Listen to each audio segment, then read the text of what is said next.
The Castle of Otranto by Horace Walpole. Preface to the first edition. The following work was found in the library of an ancient Catholic family in the north of England. It was printed at Naples in the black letter in the year 1529. How much sooner it was written does not appear. The principal incidents are such as were believed in the darkest ages of Christianity, but the language and conduct have nothing that savors of barbarism. The style is the purest Italian.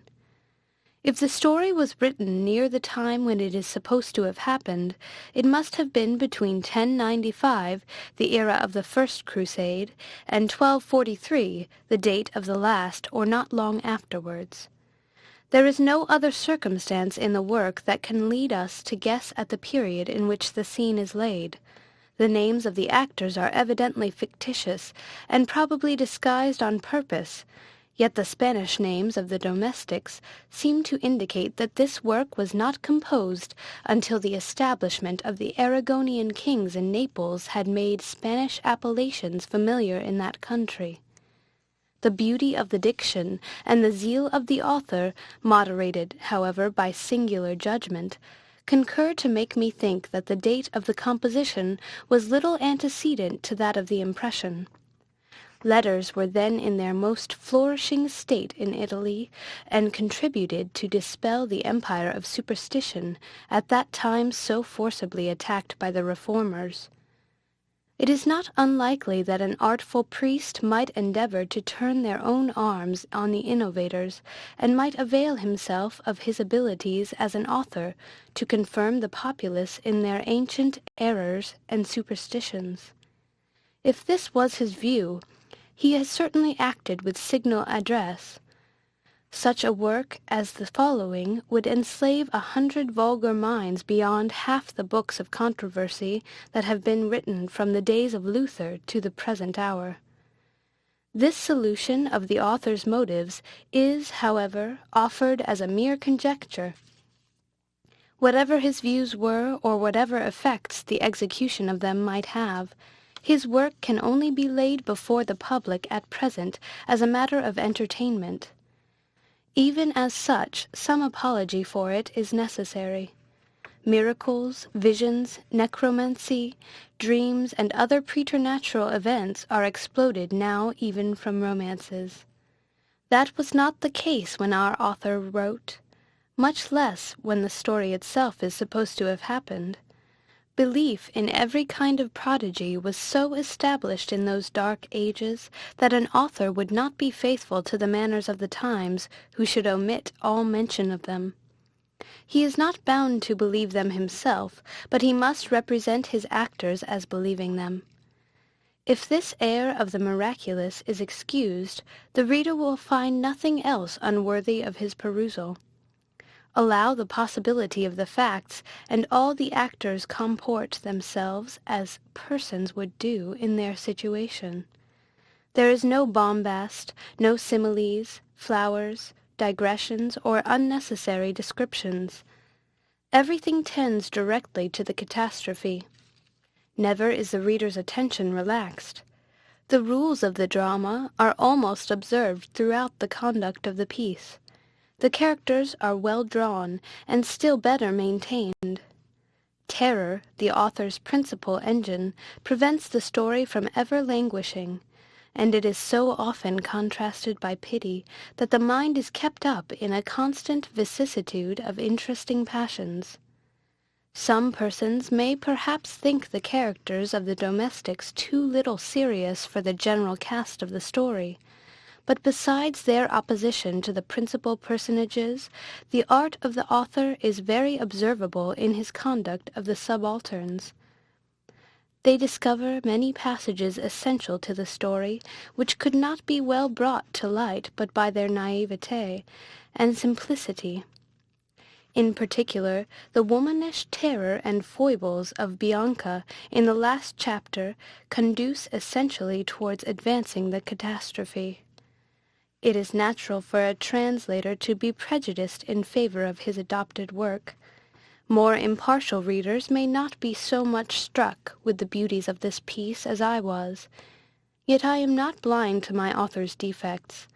I could wish he had grounded his plan on a more useful moral than this, that the sins of fathers are visited on their children to the third and fourth generation.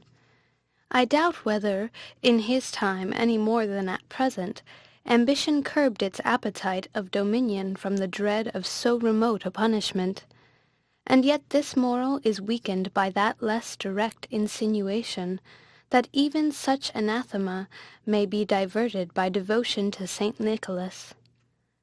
Here the interest of the monk plainly gets the better of the judgment of the author. However, with all its faults, I have no doubt but the English reader will be pleased with a sight of this performance. The piety that reigns throughout, the lessons of virtue that are inculcated, and the rigid purity of the sentiments exempt this work from the censure to which romances are but too liable. Should it meet with the success I hope for, I may be encouraged to reprint the original Italian, though it will tend to depreciate my own labor. Our language falls far short of the charms of the Italian, both for variety and harmony. The latter is peculiarly excellent for simple narrative. It is difficult in English to relate without falling too low or rising too high, a fault obviously occasioned by the little care taken to speak pure language in common conversation. Every Italian or Frenchman of any rank piques himself on speaking his own tongue correctly and with choice. I cannot flatter myself with having done justice to my author in this respect. His style is as elegant as his conduct of the passions is masterly. It is a pity that he did not apply his talents to what they were evidently proper for, the theatre. I will detain the reader no longer, but to make one short remark. Though the machinery is invention, and the names of the actors imaginary, I cannot but believe that the groundwork of the story is founded on truth. The scene is undoubtedly laid in some real castle. The author seems frequently, without design, to describe particular parts. The chamber, says he, on the right hand, the door on the left hand, the distance from the chapel to Conrad's apartment. These and other passages are strong presumptions that the author had some certain building in his eye.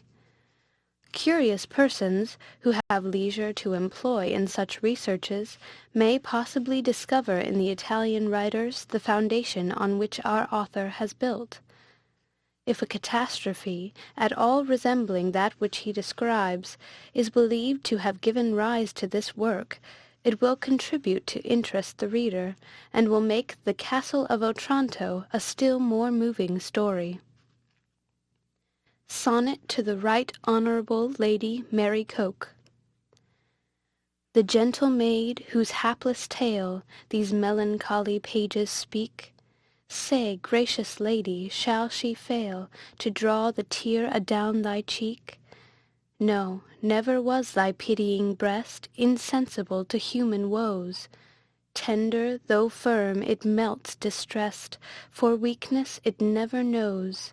Oh, guard the marvels I relate, of fell ambition scourged by fate, from reason's peevish blame. Blessed with thy smile, my dauntless sail I dare expand to fancy's gale, for sure thy smiles are fame. H.W. End of Preface. Chapter 1. Manfred, Prince of Otranto, had one son and one daughter. The latter, a most beautiful virgin, aged 18, was called Matilda. Conrad, the son, was 3 years younger, a homely youth, sickly, and of no promising disposition. Yet he was the darling of his father, who never showed any symptoms of affection to Matilda. Manfred had contracted a marriage for his son with the Marquis of Vicenza's daughter, Isabella, and she had already been delivered by her guardians into the hands of Manfred, that he might celebrate the wedding as soon as Conrad's infirm state of health would permit. Manfred's impatience for this ceremonial was remarked by his family and neighbours. The former, indeed, apprehending the severity of their prince's disposition, did not dare to utter their surmises on this precipitation. Hippolyta, his wife, an amiable lady, did sometimes venture to represent the danger of marrying their only son so early, considering his great youth and greater infirmities.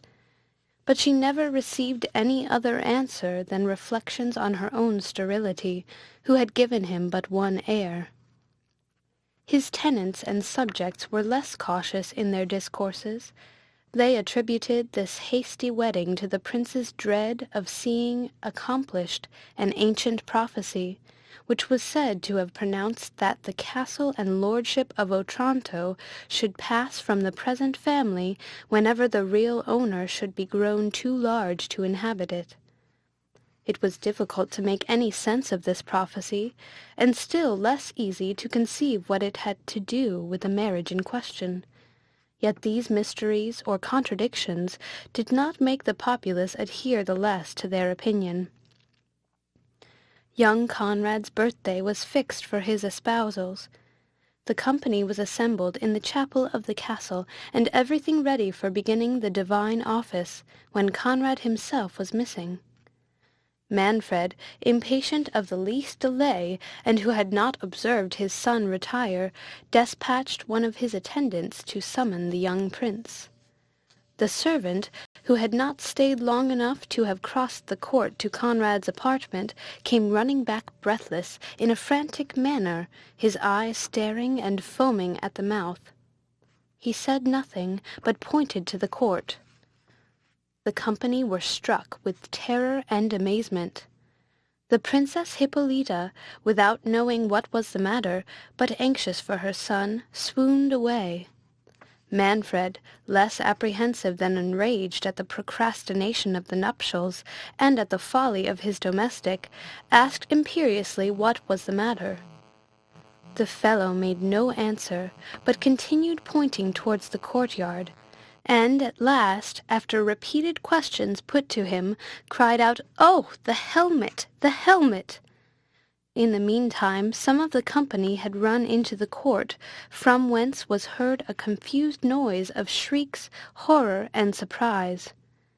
Manfred, who began to be alarmed at not seeing his son, went himself to get information of what occasioned this strange confusion. Matilda remained endeavouring to assist her mother, and Isabella stayed for the same purpose, and to avoid showing any impatience for the bridegroom, for whom, in truth, she had conceived little affection. The first thing that struck Manfred's eyes was a group of his servants endeavouring to raise something that appeared to him a mountain of sable plumes. He gazed without believing his sight. "What are you doing?" cried Manfred wrathfully. "Where is my son?" A volley of voices replied, "Oh, my lord, the prince, the helmet, the helmet!" Shocked with these lamentable sounds, and dreading he knew not what, he advanced hastily. But what a sight for a father's eyes! He beheld his child dashed to pieces and almost buried under an enormous helmet, 100 times more large than any casque ever made for human being, and shaded with a proportionable quantity of black feathers. The horror of the spectacle, the ignorance of all around how this misfortune had happened, and above all the tremendous phenomenon before him, took away the prince's speech. Yet his silence lasted longer than even grief could occasion. He fixed his eyes on what he wished in vain to believe a vision, and seemed less attentive to his loss than buried in meditation on the stupendous object that had occasioned it. He touched, he examined the fatal casque, nor could even the bleeding, mangled remains of the young prince divert the eyes of Manfred from the portent before him. All who had known his partial fondness for young Conrad were as much surprised at their prince's insensibility as thunderstruck themselves at the miracle of the helmet. They conveyed the disfigured corpse into the hall without receiving the least direction from Manfred. As little was he attentive to the ladies who remained in the chapel. On the contrary, without mentioning the unhappy princesses, his wife and daughter, the first sounds that dropped from Manfred's lips were, "Take care of the Lady Isabella." The domestics, without observing the singularity of this direction, were guided by their affection to their mistress, to consider it as peculiarly addressed to her situation, and flew to her assistance. They conveyed her to her chamber, more dead than alive, and indifferent to all the strange circumstances she heard, except the death of her son.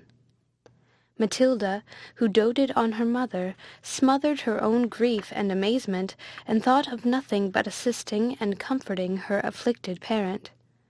Isabella, who had been treated by Hippolyta like a daughter, and who returned that tenderness with equal duty and affection, was scarce less assiduous about the princess, at the same time endeavouring to partake and lessen the weight of sorrow which she saw Matilda strove to suppress, for whom she had conceived the warmest sympathy of friendship.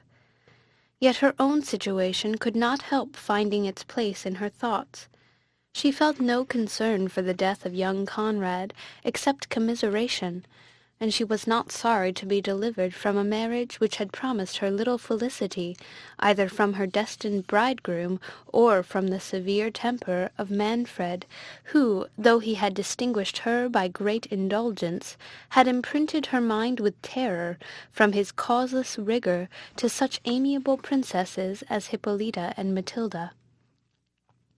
While the ladies were conveying the wretched mother to her bed, Manfred remained in the court, gazing on the ominous cask, and regardless of the crowd which the strangeness of the event had now assembled around him. The few words he articulated tended solely to inquiries whether any man knew from whence it could have come. Nobody could give him the least information. However, as it seemed to be the sole object of his curiosity, it soon became so to the rest of the spectators, whose conjectures were as absurd and improbable as the catastrophe itself was unprecedented. In the midst of their senseless guesses, a young peasant, whom rumour had drawn thither from a neighbouring village, observed that the miraculous helmet was exactly like that on the figure in black marble of Alfonso the Good, one of their former princes, in the church of St. Nicholas. "Villain, what sayest thou?" cried Manfred, starting from his trance in a tempest of rage, and seizing the young man by the collar. "How darest thou utter such treason? Thy life shall pay for it." The spectators, who as little comprehended the cause of the prince's fury as all the rest they had seen, were at a loss to unravel this new circumstance. The young peasant himself was still more astonished, not conceiving how he had offended the prince. Yet, recollecting himself, with a mixture of grace and humility, he disengaged himself from Manfred's grip, and then, with an obeisance, which discovered more jealousy of innocence than dismay, he asked with respect of what he was guilty. Manfred, more enraged at the vigour, however decently exerted, with which the young man had shaken off his hold, than appeased by his submission, ordered his attendants to seize him, and, if he had not been withheld by his friends whom he had invited to the nuptials, would have poniarded the peasant in their arms. During this altercation, some of the vulgar spectators had run to the great church, which stood near the castle, and came back open-mouthed, declaring that the helmet was missing from Alfonso's statue. Manfred, at this news, grew perfectly frantic, and, as if he sought a subject on which to vent the tempest within him, he rushed again on the young peasant, crying, "Villain! Monster! Sorcerer! 'Tis thou hast done this! 'Tis thou hast slain my son!" The mob, who wanted some object within the scope of their capacities, on whom they might discharge their bewildered reasoning, caught the words from the mouth of their lord, and re-echoed, "Aye, aye, 'tis he, 'tis he! He has stolen the helmet from good Alfonso's tomb, and dashed out the brains of our young prince with it," never reflecting how enormous the disproportion was between the marble helmet that had been in the church and that of steel before their eyes, nor how impossible it was for a youth seemingly not 20 to wield a piece of armour of so prodigious a weight. The folly of these ejaculations brought Manfred to himself. Yet whether provoked at the peasant having observed the resemblance between the two helmets, and thereby led to the farther discovery of the absence of that in the church, or wishing to bury any such rumour under so impertinent a supposition, he gravely pronounced that the young man was certainly a necromancer, and that till the church could take cognizance of the affair, he would have the magician, whom they had thus detected, kept prisoner under the helmet itself, which he ordered his attendants to raise and place the young man under it, declaring he should be kept there without food, with which his own infernal art might furnish him. It was in vain for the youth to represent against this preposterous sentence.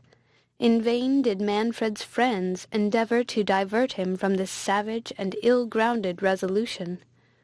The generality were charmed with their lord's decision, which, to their apprehensions, carried great appearance of justice, as the magician was to be punished by the very instrument with which he had offended. Nor were they struck with the least compunction at the probability of the youth being starved, for they firmly believed that, by his diabolic skill, he could easily supply himself with nutriment. Manfred thus saw his commands even cheerfully obeyed, and appointing a guard with strict orders to prevent any food being conveyed to the prisoner, he dismissed his friends and attendants and retired to his own chamber, after locking the gates of the castle, in which he suffered none but his domestics to remain.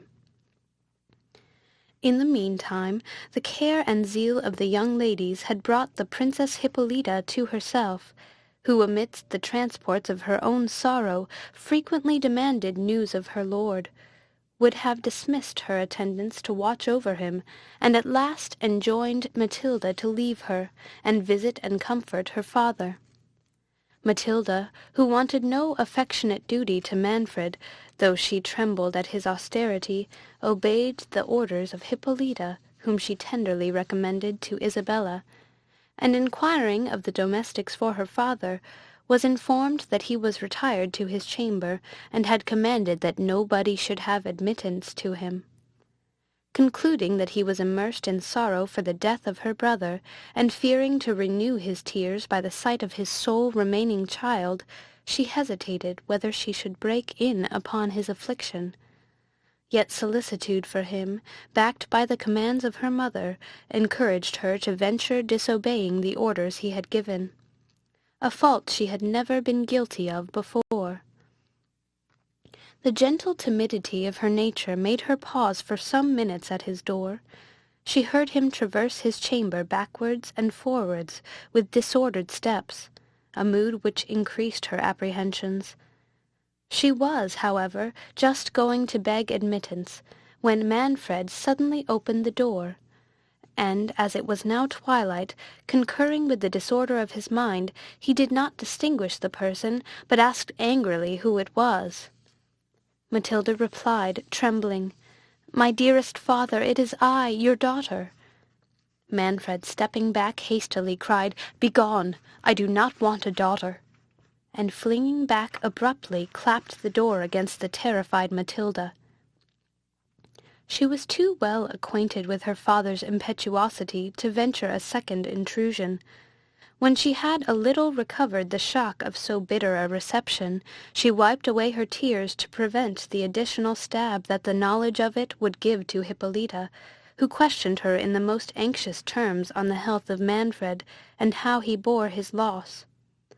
Matilda assured her he was well, and supported his misfortune with manly fortitude. "But will he not let me see him?" said Hippolyta mournfully. "Will he not permit me to blend my tears with his, and shed a mother's sorrows in the bosom of her lord? Or do you deceive me, Matilda? I know how Manfred doted on his son. Is not the stroke too heavy for him? Has he not sunk under it? You do not answer me. Alas! I dread the worst. Raise me, my maidens. I will see my lord. Bear me to him instantly. He is dearer to me even than my children." Matilda made signs to Isabella to prevent Hippolyta's rising, and both those lovely young women were using their gentle violence to stop and calm the princess, when a servant, on the part of Manfred, arrived and told Isabella that his lord demanded to speak with her. "With me?" cried Isabella. "Go," said Hippolyta, relieved by a message from her lord. "Manfred cannot support the sight of his own family. He thinks you less disordered than we are, and dreads the shock of my grief. Console him, dear Isabella, and tell him I will smother my own anguish rather than add to his." As it was now evening, the servant who conducted Isabella bore a torch before her. When they came to Manfred, who was walking impatiently about the gallery, he started and said hastily, "Take away that light and be gone." Then, shutting the door impetuously, he flung himself upon a bench against the wall, and bade Isabella sit by him. She obeyed, trembling. "I sent for you, lady," said he, and then stopped, under great appearance of confusion. "My lord—" "Yes, I sent for you on a matter of great moment," resumed he. "Dry your tears, young lady. You have lost your bridegroom. Yes, cruel fate, and I have lost the hopes of my race. But Conrad was not worthy of your beauty." "How, my lord?" said Isabella. "Sure you do not suspect me of not feeling the concern I ought. My duty and affection would have always—" "Think no more of him," interrupted Manfred. "He was a sickly, puny child, and heaven has perhaps taken him away, that I might not trust the honours of my house on so frail a foundation. The line of Manfred calls for numerous supports. My foolish fondness for that boy blinded the eyes of my prudence, but it is better as it is. I hope in a few years to have reason to rejoice at the death of Conrad." Words cannot paint the astonishment of Isabella. At first she apprehended that grief had disordered Manfred's understanding. Her next thought suggested that this strange discourse was designed to ensnare her. She feared that Manfred had perceived her indifference for his son, and in consequence of that idea she replied, "Good my lord, do not doubt my tenderness. My heart would have accompanied my hand. Conrad would have engrossed all my care, and wherever fate shall dispose of me, I shall always cherish his memory, and regard your highness and the virtuous Hippolyta as my parents." "Curse on Hippolyta!" cried Manfred. "Forget her from this moment, as I do.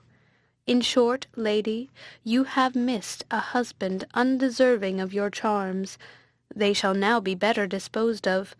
Instead of a sickly boy, you shall have a husband in the prime of his age, who will know how to value your beauties, and who may expect a numerous offspring."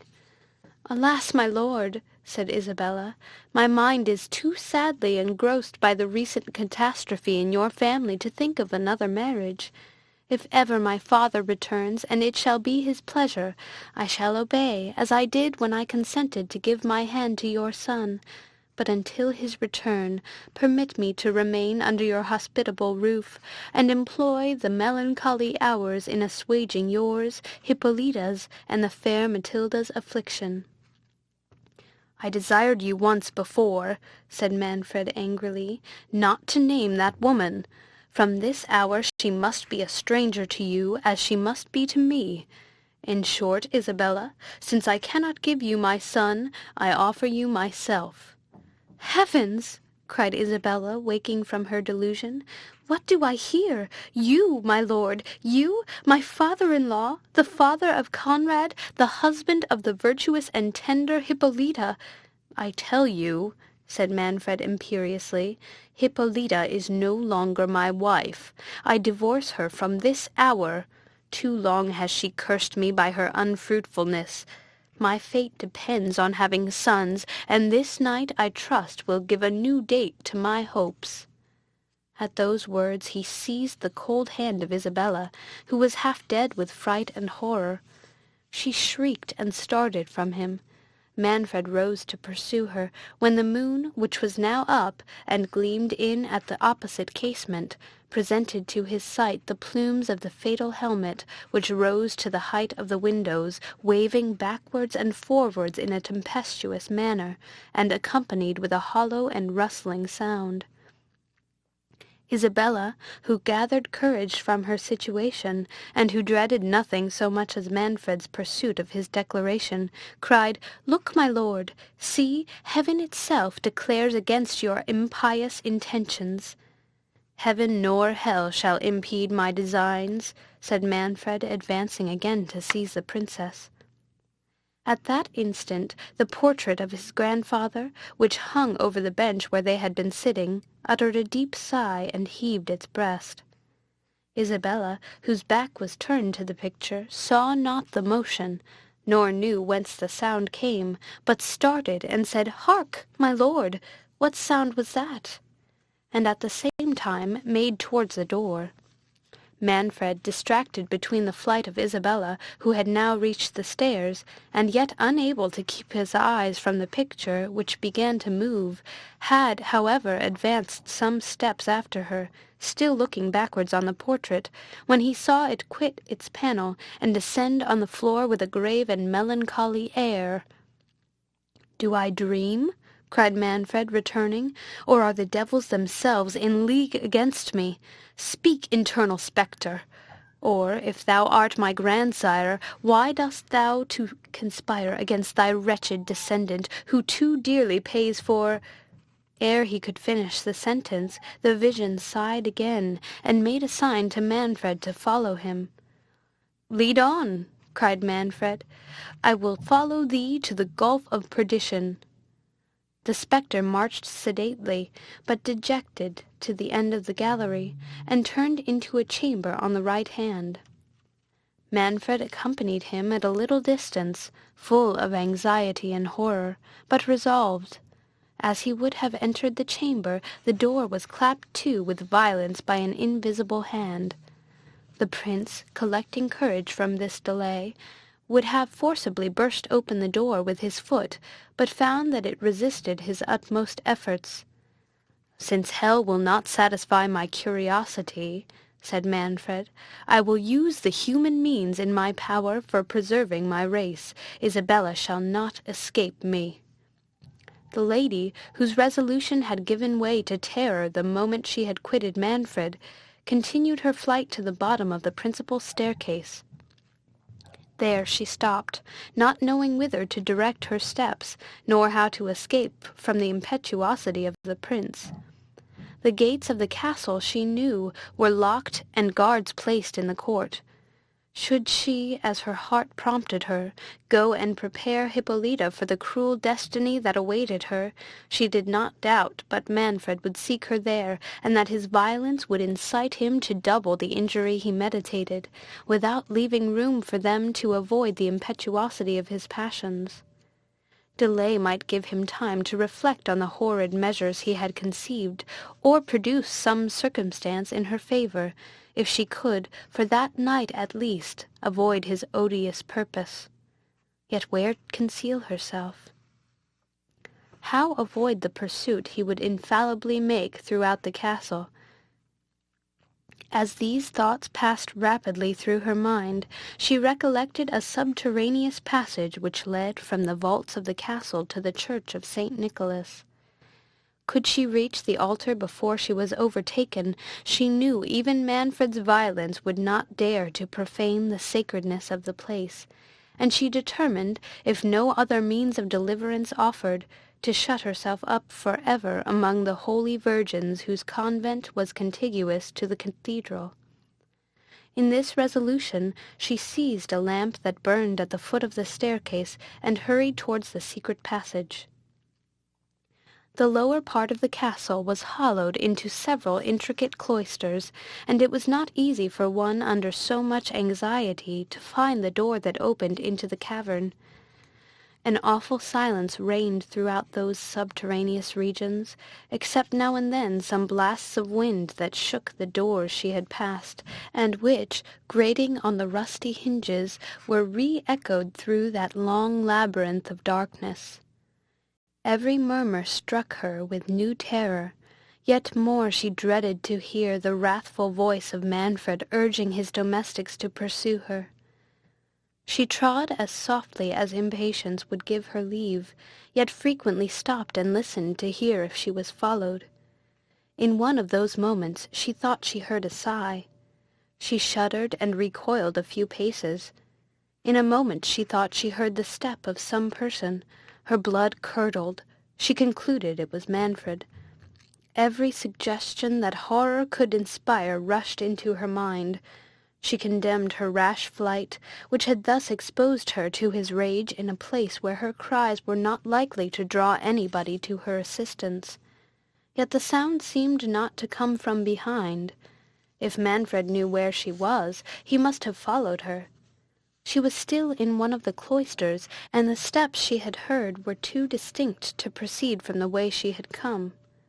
Cheered with this reflection, and hoping to find a friend in whoever was not the prince, she was going to advance, when a door that stood ajar, at some distance to the left, was opened gently. But ere her lamp, which she held up, could discover who opened it, the person retreated precipitately on seeing the light. Isabella, whom every incident was sufficient to dismay, hesitated whether she should proceed. Her dread of Manfred soon outweighed every other terror. The very circumstance of the person avoiding her gave her a sort of courage. It could only be, she thought, some domestic belonging to the castle. Her gentleness had never raised her an enemy, and conscious innocence made her hope that, unless sent by the prince's order to seek her, his servants would rather assist than prevent her flight. Fortifying herself with these reflections, and believing by what she could observe that she was near the mouth of the subterraneous cavern, she approached the door that had been opened. But a sudden gust of wind that met her at the door extinguished her lamp and left her in total darkness. Words cannot paint the horror of the princess's situation. Alone in so dismal a place, her mind imprinted with all the terrible events of the day, hopeless of escaping, expecting every moment the arrival of Manfred, and far from tranquil on knowing she was within reach of somebody, she knew not whom, who for some cause seemed concealed thereabouts.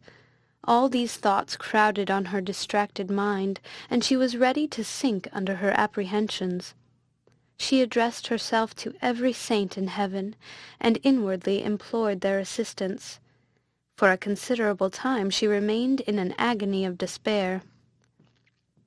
At last, as softly as was possible, she felt for the door, and, having found it, entered trembling into the vault from whence she had heard the sigh and steps.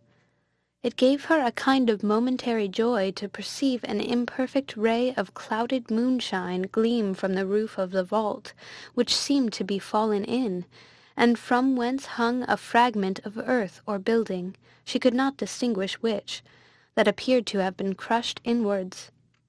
She advanced eagerly towards this chasm, when she discerned a human form standing close against the wall. She shrieked, believing it the ghost of her betrothed Conrad. This figure, advancing, said in a submissive voice, "Be not alarmed, lady, I will not injure you." Isabella, a little encouraged by the words and tone of voice of the stranger, and recollecting that this must be the person who had opened the door, recovered her spirits enough to reply, "Sir, whoever you are, take pity on a wretched princess, standing on the brink of destruction. Assist me to escape from this fatal castle, or in a few moments I may be made miserable forever." "Alas," said the stranger, "what can I do to assist you?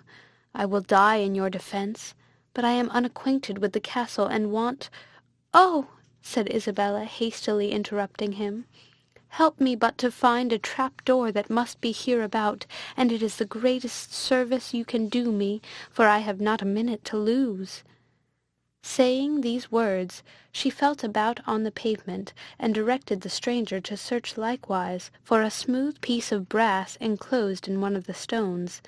"That," said she, "is the lock, which opens with a spring, of which I know the secret. If we can find that, I may escape. If not, alas, courteous stranger, I fear I shall have involved you in my misfortunes. Manfred will suspect you for the accomplice of my flight, and you will fall a victim to his resentment." "I value not my life," said the stranger, "and it will be some comfort to lose it in trying to deliver you from his tyranny." "Generous youth," said Isabella, "how shall I ever requite—" As she uttered those words, a ray of moonshine, streaming through a cranny of the ruin above, shone directly on the lock they sought. "Oh, transport!" said Isabella, "here is the trap-door." And, taking out the key, she touched the spring, which, starting aside, discovered an iron ring. "Lift up the door," said the princess. The stranger obeyed, and beneath appeared some stone steps descending into a vault totally dark. "We must go down there," said Isabella. "Follow me. Dark and dismal as it is, we cannot miss our way. It leads directly to the church of St. Nicholas. But perhaps," added the princess modestly, "you have no reason to leave the castle, nor have I farther occasion for your service. In a few minutes I shall be safe from Manfred's rage. Only let me know to whom I am so much obliged." "I will never quit you," said the stranger eagerly, "until I have placed you in safety. Nor think me, princess, more generous than I am, though you are my principal care."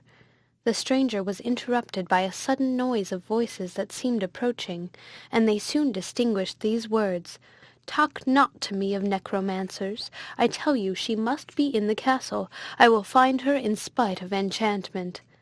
"Oh, heavens!" cried Isabella, "it is the voice of Manfred. Make haste, or we are ruined, and shut the trap-door after you." Saying this, she descended the steps precipitately, and as the stranger hastened to follow her, he let the door slip out of his hands. It fell, and the spring closed over it. He tried in vain to open it, not having observed Isabella's method of touching the spring, nor had he many moments to make an essay. The noise of the falling door had been heard by Manfred, who, directed by the sound, hastened thither, attended by his servants with torches. "It must be Isabella," cried Manfred before he entered the vault. "She is escaping by the subterraneous passage, but she cannot have got far." What was the astonishment of the prince when, instead of Isabella, the light of the torches discovered to him the young peasant whom he thought confined under the fatal helmet. "Traitor!" said Manfred, "how camest thou here? I thought thee in durance above in the court." "I am no traitor," replied the young man boldly, "nor am I answerable for your thoughts." "Presumptuous villain!" cried Manfred, "dost thou provoke my wrath? Tell me, how hast thou escaped from above? Thou hast corrupted thy guards, and their lives shall answer it." "My poverty," said the peasant calmly, "will disculpate them. Though the ministers of a tyrant's wrath, to thee they are faithful, and but too willing to execute the orders which you unjustly imposed upon them." "Art thou so hardy as to dare my vengeance?" said the prince. "But tortures shall force the truth from thee. Tell me, I will know thy accomplices." "There was my accomplice," said the youth, smiling, and pointing to the roof.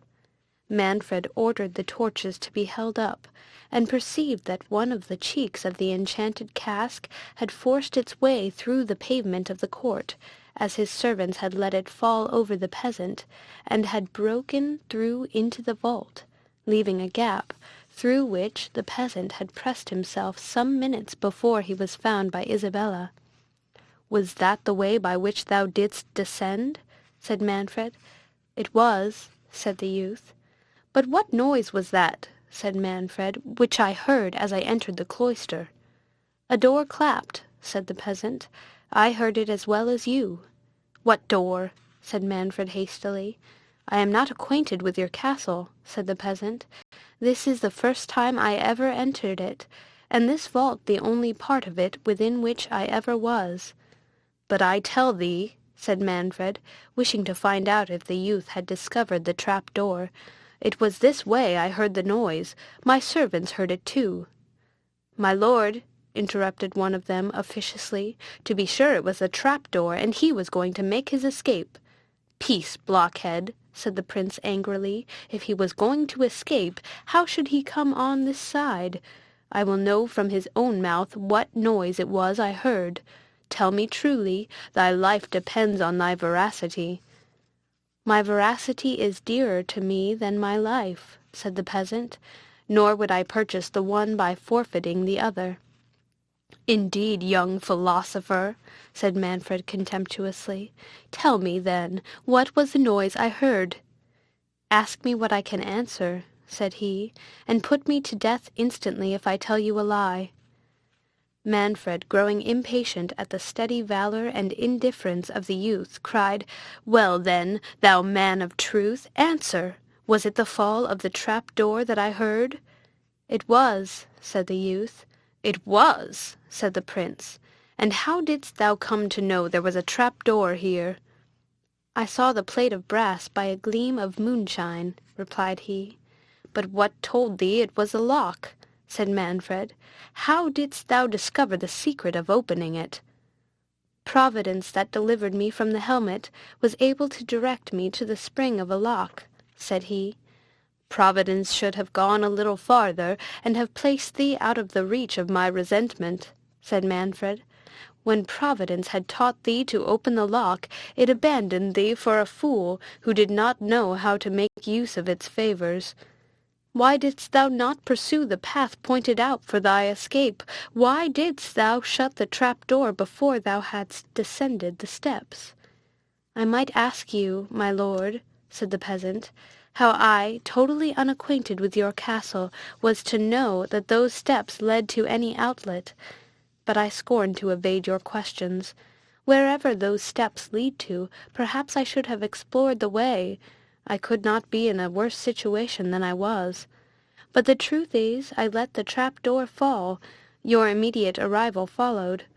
I had given the alarm. What imported it to me whether I was seized a minute sooner or a minute later?"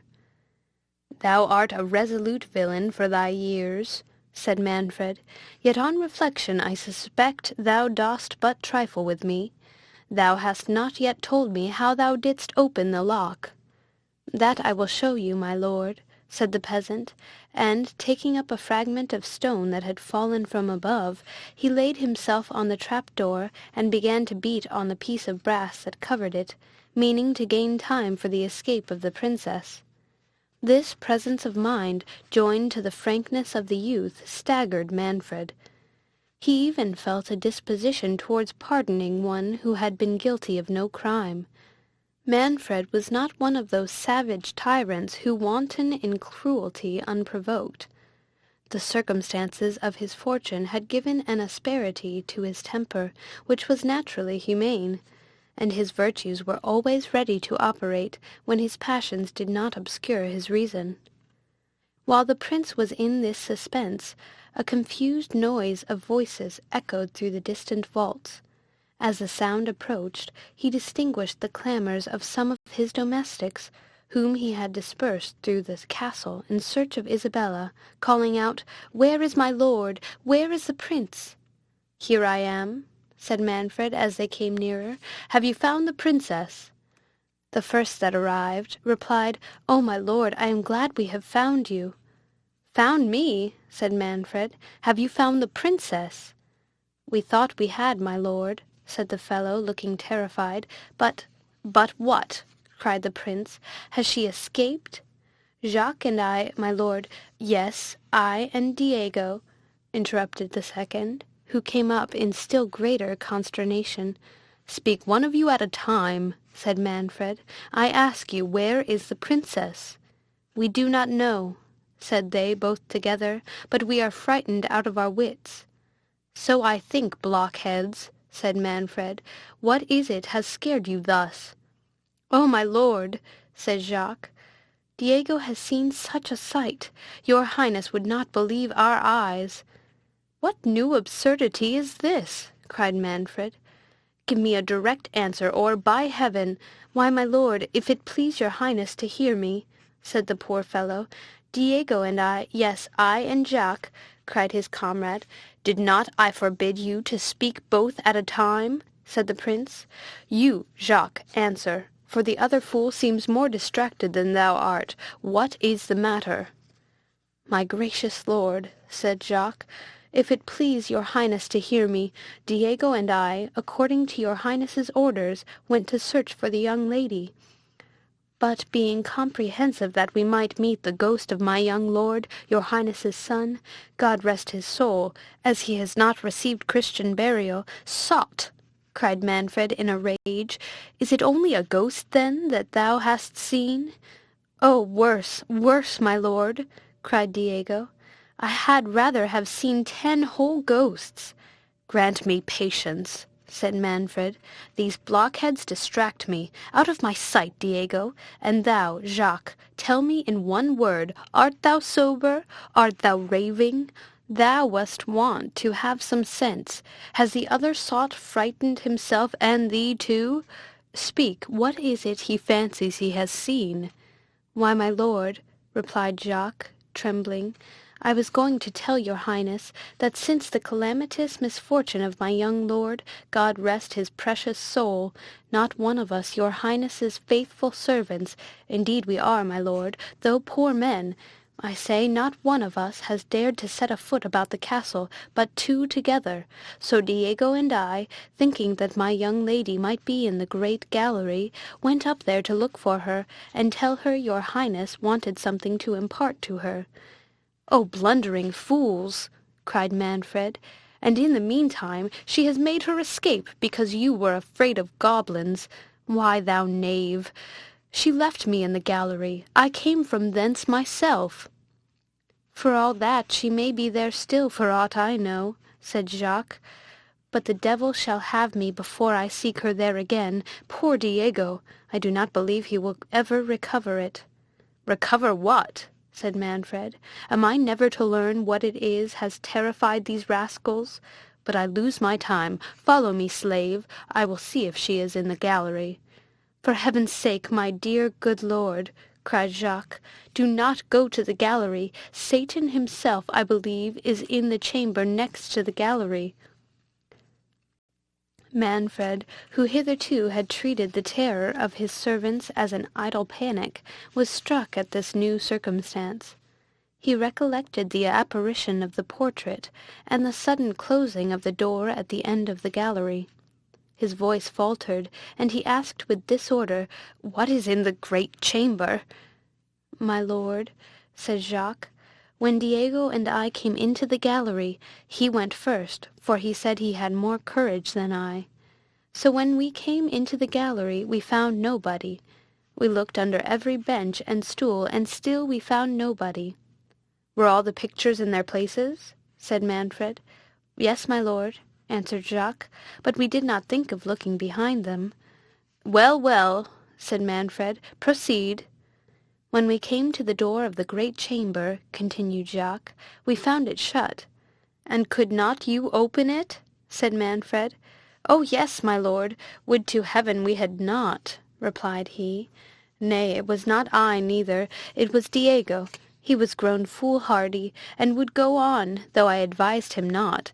If ever I open a door that is shut again—" "Trifle not," said Manfred, shuddering, "but tell me what you saw in the great chamber on opening the door." "I, my lord," said Jacques, "I was behind Diego, but I heard the noise." "Jacques," said Manfred in a solemn tone of voice, tell me, I adjure thee by the souls of my ancestors, what was it thou sawest? What was it thou heardest? It was Diego saw it, my lord. It was not I, replied Jacques. I only heard the noise. Diego had no sooner opened the door than he cried out and ran back. I ran back too, and said, Is it the ghost? The ghost, no, no, said Diego, and his hair stood on end. It is a giant, I believe. He is all clad in armor, for I saw his foot and part of his leg, and they are as large as the helmet below in the court. As he said these words, my lord, we heard a violent motion and the rattling of armor, as if the giant was rising, for Diego has told me since that he believes the giant was lying down, for the foot and leg were stretched at length on the floor. Before we could get to the end of the gallery, we heard the door of the great chamber clap behind us, but we did not dare turn back to see if the giant was following us. Yet, now I think on it, we must have heard him if he had pursued us. But for heaven's sake, good my lord, send for the chaplain, and have the castle exorcised, for certain it is enchanted. Ay, pray do, my lord, cried all the servants at once, or we must leave your highness's service. Peace, dotards, said Manfred, and follow me. I will know what all this means. We, my lord, cried they with one voice. We would not go up to the gallery for your highness's revenue. The young peasant, who had stood silent, now spoke. Will your highness, said he, permit me to try this adventure? My life is of consequence to nobody. I fear no bad angel, and have offended no good one. Your behaviour is above your seeming, said Manfred, viewing him with surprise and admiration. Hereafter I will reward your bravery, but now, continued he with a sigh, I am so circumstanced that I dare trust no eyes but my own. However, I give you leave to accompany me. Manfred, when he first followed Isabella from the gallery, had gone directly to the apartment of his wife, concluding the princess had retired thither. Hippolyta, who knew his step, rose with anxious fondness to meet her lord, whom she had not seen since the death of her son. She would have flown in a transport mixed of joy and grief to his bosom, but he pushed her rudely off, and said, Where is Isabella? Isabella, my lord, said the astonished Hippolyta. Yes, Isabella, cried Manfred imperiously. I want Isabella. My lord, replied Matilda, who perceived how much his behaviour had shocked her mother, she has not been with us since your highness summoned her to your apartment. Tell me where she is, said the prince. I do not want to know where she has been. My good lord, says Hippolyta, your daughter tells you the truth. Isabella left us by your command, and has not returned since. But, my good lord, compose yourself. Retire to your rest. This dismal day has disordered you. Isabella shall wait your orders in the morning. What, then, you know where she is? cried Manfred. Tell me directly, for I will not lose an instant. And you, woman, speaking to his wife, order your chaplain to attend me forthwith. Isabella, said Hippolyta calmly, is retired, I suppose, to her chamber. She is not accustomed to watch at this late hour. Gracious my lord, continued she, let me know what has disturbed you. Has Isabella offended you? Trouble me not with questions, said Manfred, but tell me where she is. Matilda shall call her, said the princess. Sit down, my lord, and resume your wonted fortitude.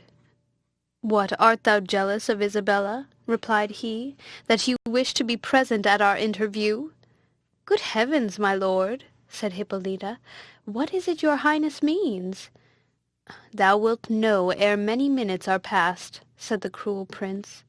Send your chaplain to me, and wait my pleasure here.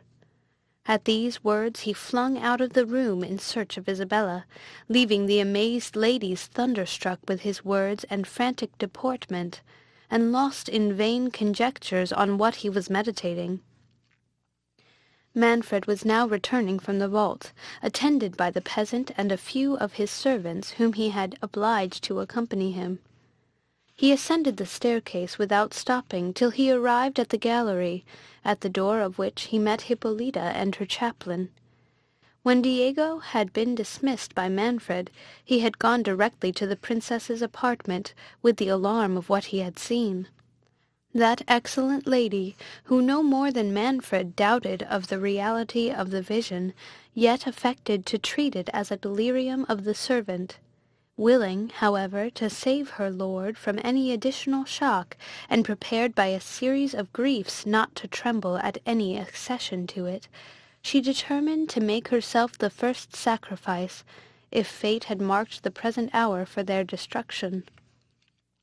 Dismissing the reluctant Matilda to her rest, who in vain sued for leave to accompany her mother, and attended only by her chaplain, Hippolyta had visited the gallery and great chamber, and now with more serenity of soul than she had felt for many hours, she met her lord, and assured him that the vision of the gigantic leg and foot was all a fable, and no doubt an impression made by fear, and the dark and dismal hour of the night on the minds of his servants.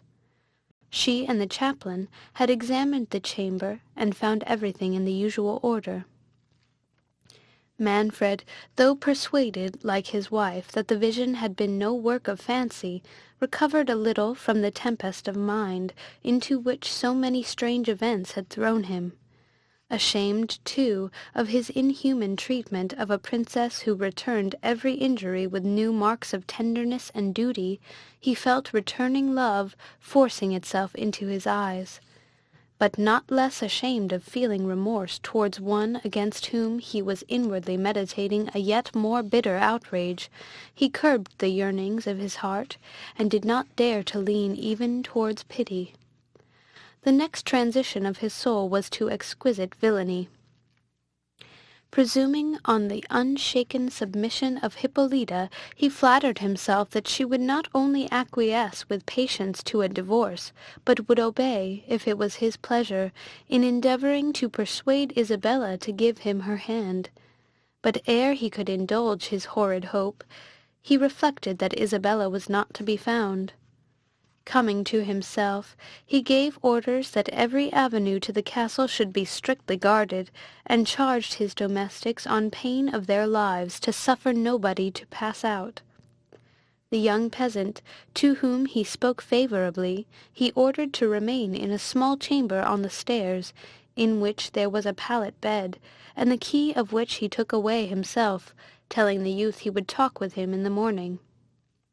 Then dismissing his attendants, and bestowing a sullen kind of half-nod on Hippolyta, he retired to his own chamber. End of chapter. Chapter 2. Matilda, who by Hippolyta's order had retired to her apartment, was ill-disposed to take any rest. The shocking fate of her brother had deeply affected her. She was surprised at not seeing Isabella, but the strange words which had fallen from her father, and his obscure menace to the princess his wife, accompanied by the most furious behaviour, had filled her gentle mind with terror and alarm. She waited anxiously for the return of Bianca, a young damsel that attended her, whom she had sent to learn what was become of Isabella. Bianca soon appeared, and informed her mistress of what she had gathered from the servants, that Isabella was nowhere to be found. She related the adventure of the young peasant who had been discovered in the vault, though with many simple additions from the incoherent accounts of the domestics, and she dwelt principally on the gigantic leg and foot which had been seen in the gallery chamber. This last circumstance had terrified Bianca so much that she was rejoiced when Matilda told her that she would not go to rest, but would watch till the princess should rise. The young princess wearied herself in conjectures on the flight of Isabella, and on the threats of Manfred to her mother. "But what business could he have so urgent with the chaplain?" said Matilda. "Does he intend to have my brother's body interred privately in the chapel? "Oh, madam," said Bianca, "now I guess. As you are become his heiress, he is impatient to have you married. He has always been raving for more sons. I warrant he is now impatient for grandsons. As sure as I live, madam, I shall see you a bride at last. Good madam, you won't cast off your faithful Bianca. You won't put Donna Rosara over me now you are a great princess." "My poor Bianca," said Matilda, "how fast your thoughts amble! I a great princess! What hast thou seen in Manfred's behaviour since my brother's death that bespeaks any increase of tenderness to me? No, Bianca, his heart was ever a stranger to me, but he is my father, and I must not complain. Nay, if heaven shuts my father's heart against me, it overpays my little merit in the tenderness of my mother. Oh, that dear mother! Yes, Bianca, 'tis there I feel the rugged temper of Manfred. I can support his harshness to me with patience, but it wounds my soul when I am witness to his causeless severity towards her. "Oh, madam," said Bianca, "all men use their wives so, when they are weary of them." "And yet you congratulated me but now," said Matilda, "when you fancied my father intended to dispose of me." "I would have you a great lady," replied Bianca, "come what will.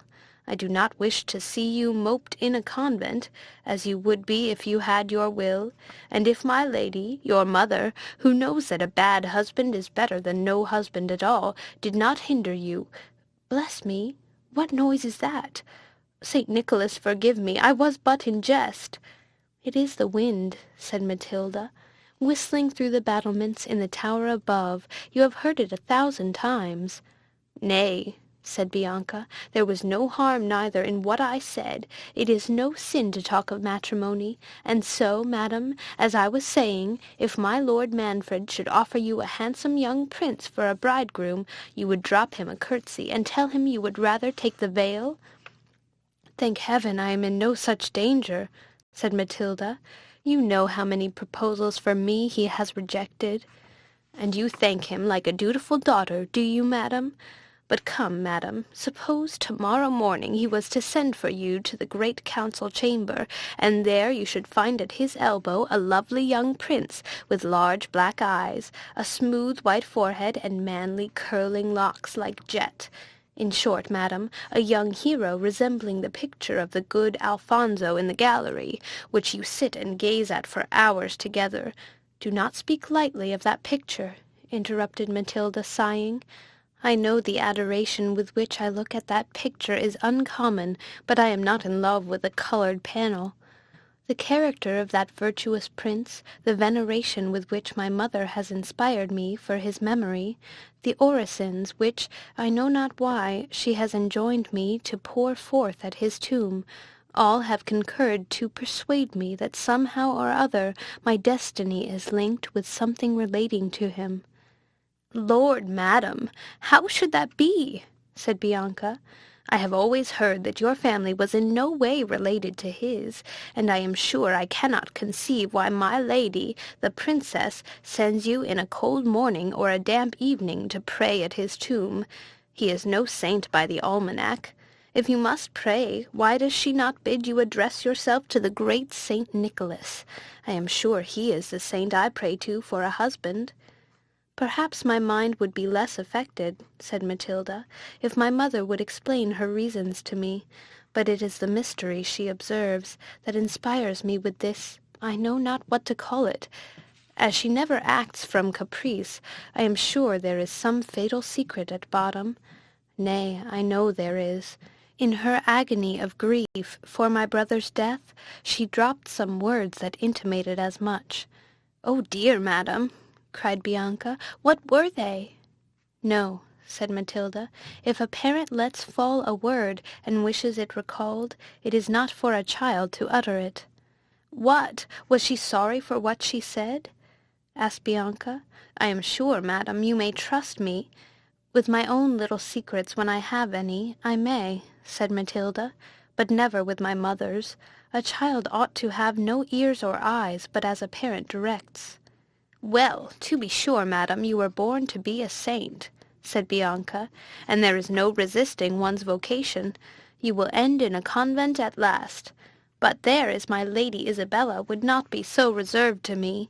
She will let me talk to her of young men, and when a handsome cavalier has come to the castle, she has owned to me that she wished your brother Conrad resembled him."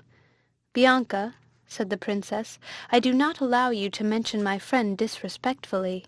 Isabella is of a cheerful disposition, but her soul is pure as virtue itself.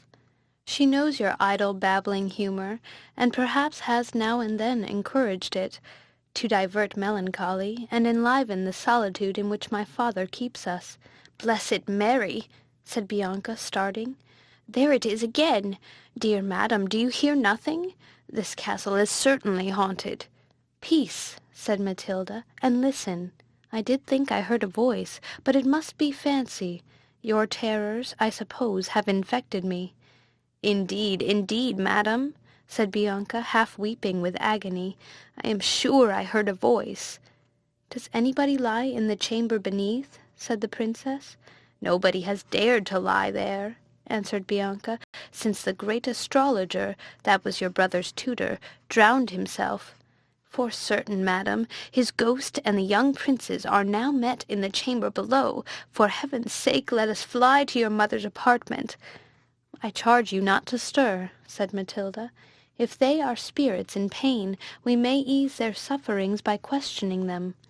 They can mean no hurt to us, for we have not injured them, and if they should, shall we be more safe in one chamber than in another? Reach me my beads. We will say a prayer, and then speak to them."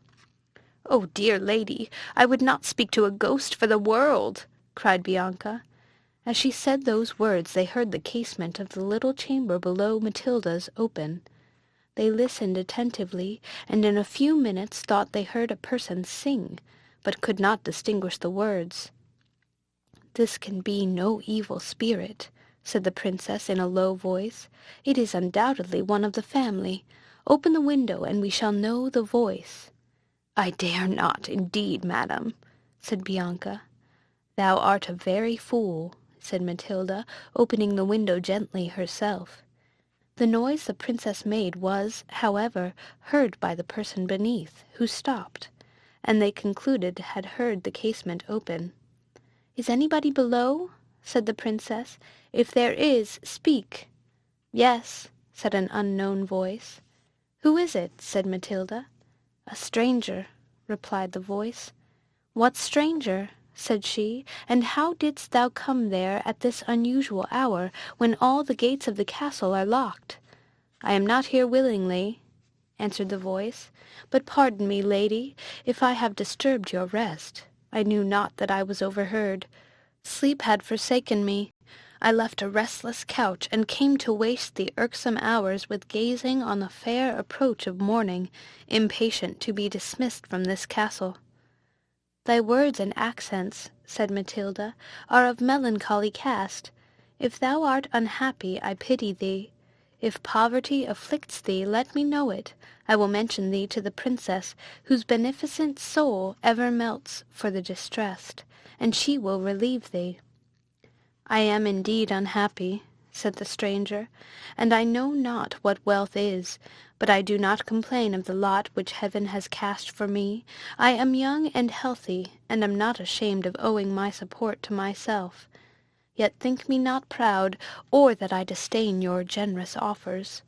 I will remember you in my orisons, and will pray for blessings on your gracious self and your noble mistress. If I sigh, lady, it is for others, not for myself." "Now I have it, madam," said Bianca, whispering the princess. "This is certainly the young peasant, and, by my conscience, he is in love. Well, this is a charming adventure. Do, madam, let us sift him. He does not know you, but takes you for one of my Lady Hippolyta's women." "Art thou not ashamed, Bianca?" said the princess. "What right have we to pry into the secrets of this young man's heart? He seems virtuous and frank, and tells us he is unhappy. Are those circumstances that authorize us to make a property of him? How are we entitled to his confidence? "Lord, madam, how little you know of love!" replied Bianca. "Why, lovers have no pleasure equal to talking of their mistress." "And would you have me become a peasant's confidant?" said the princess. "Well, then, let me talk to him," said Bianca. "Though I have the honor of being your highness's maid of honor, I was not always so great. Besides, if love levels ranks, it raises them too. I have a respect for any young man in love." "Peace, simpleton," said the princess. "Though he said he was unhappy, it does not follow that he must be in love. Think of all that has happened to-day, and tell me if there are no misfortunes but what love causes." "Stranger," resumed the princess, "if thy misfortunes have not been occasioned by thy own fault, and are within the compass of the Princess Hippolyta's power to redress, I will take upon me to answer that she will be thy protectress. When thou art dismissed from this castle, repair to holy Father Jerome at the convent adjoining to the church of St. Nicholas, and make thy story known to him, as far as thou thinkest meet. He will not fail to inform the princess, who is the mother of all that want her assistance. Farewell. It is not seemly for me to hold farther converse with a man at this unwonted hour." "May the saints guard thee, gracious lady," replied the peasant. "But oh, if a poor and worthless stranger might presume to beg a minute's audience farther, am I so happy? The casement is not shut. Might I venture to ask—" "Speak quickly," said Matilda. "The morning dawns apace. Should the labourers come into the fields and perceive us, what wouldst thou ask?" "I know not how, I know not if I dare," said the young stranger, faltering. "Yet the humanity with which you have spoken to me emboldens. Lady, dare I trust you?" "Heavens!" said Matilda, "what dost thou mean? With what wouldst thou trust me? Speak boldly, if thy secret is fit to be entrusted to a virtuous breast." "I would ask," said the peasant, recollecting himself, "whether that I have heard from the domestics is true, that the princess is missing from the castle." "What imports it to thee to know?" replied Matilda. "Thy first words bespoke a prudent and becoming gravity. Dost thou come hither to pry into the secrets of Manfred? Adieu, I have been mistaken in thee." Saying these words, she shut the casement hastily, without giving the young man time to reply. "I had acted more wisely," said the princess to Bianca with some sharpness, "if I had let thee converse with this peasant. His inquisitiveness seems of a piece with thy own."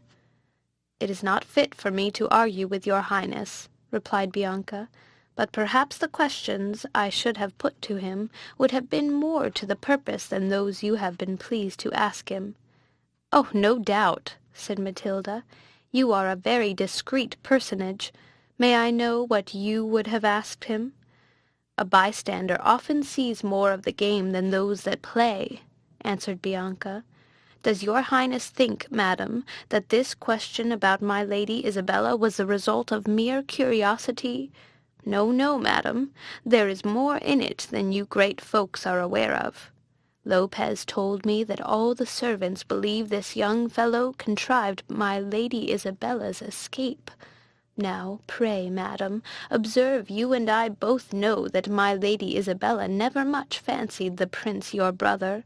Well, he is killed just in a critical minute. I accuse nobody. A helmet falls from the moon, so my lord your father says. But Lopez and all the servants say that this young spark is a magician and stole it from Alfonso's tomb." "Have done with this rhapsody of impertinence," said Matilda. "Nay, madam, as you please," cried Bianca. "Yet it is very particular, though, that my lady Isabella should be missing the very same day, and that this young sorcerer should be found at the mouth of the trap-door.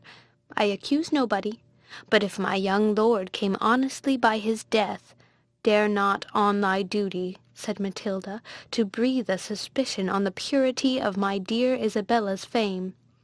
"Purity or not purity," said Bianca. "Gone she is. A stranger is found that nobody knows. You question him yourself. He tells you he is in love, or unhappy. It is the same thing. Nay, he owned he was unhappy about others, and is anybody unhappy about another unless they are in love with them? And at the very next word he asks innocently, poor soul, if my Lady Isabella is missing." "To be sure," said Matilda, "thy observations are not totally without foundation. Isabella's flight amazes me. The curiosity of the stranger is very particular, yet Isabella never concealed a thought from me." "So she told you," said Bianca, "to fish out your secrets. But who knows, madam, but this stranger may be some prince in disguise. Do, madam, let me open the window and ask him a few questions." "No," replied Matilda, "I will ask him myself, if he knows aught of Isabella. He is not worthy I should converse farther with him." She was going to open the casement, when they heard the bell ring at the postern gate of the castle, which is on the right hand of the tower where Matilda lay. This prevented the princess from renewing the conversation with the stranger.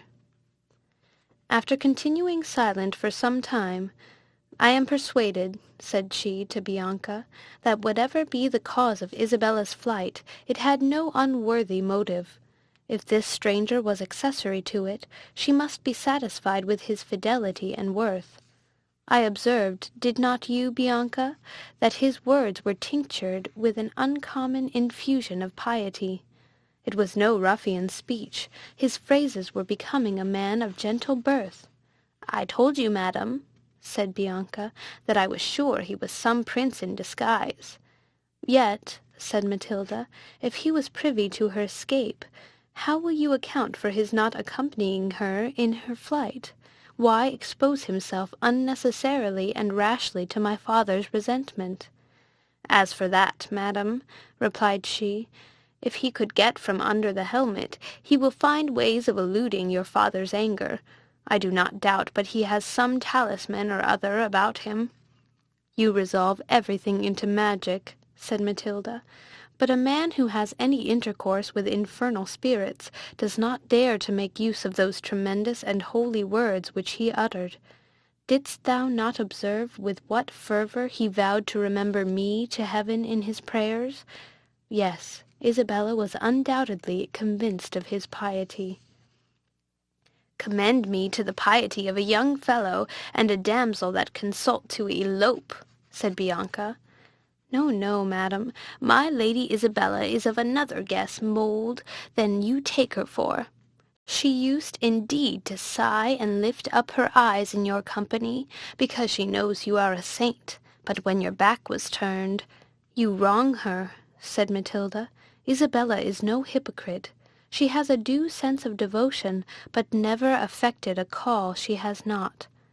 On the contrary, she always combated my inclination for the cloister, and though I own the mystery she has made to me of her flight confounds me, though it seems inconsistent with the friendship between us, I cannot forget the disinterested warmth with which she always opposed my taking the veil. She wished to see me married, though my dower would have been a loss to her and my brother's children. For her sake I will believe well of this young peasant." "Then you do think there is some liking between them?" said Bianca. While she was speaking, a servant came hastily into the chamber and told the princess that the Lady Isabella was found. "Where?" said Matilda. "She has taken sanctuary in St. Nicholas's church," replied the servant. "Father Jerome has brought the news himself. He is below with his highness." "Where is my mother?" said Matilda.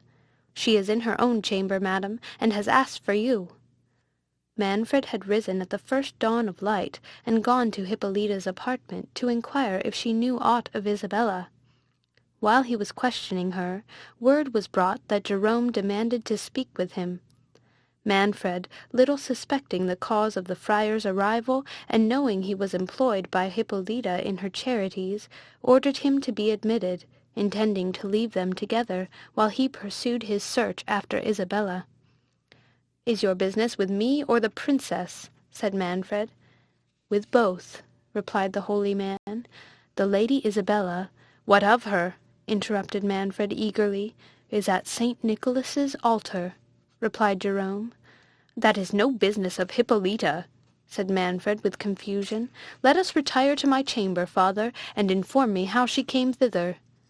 "No, my lord," replied the good man with an air of firmness and authority that daunted even the resolute Manfred, who could not help revering the saint-like virtues of Jerome. "My commission is to both, and with your highness's good liking, in the presence of both I shall deliver it.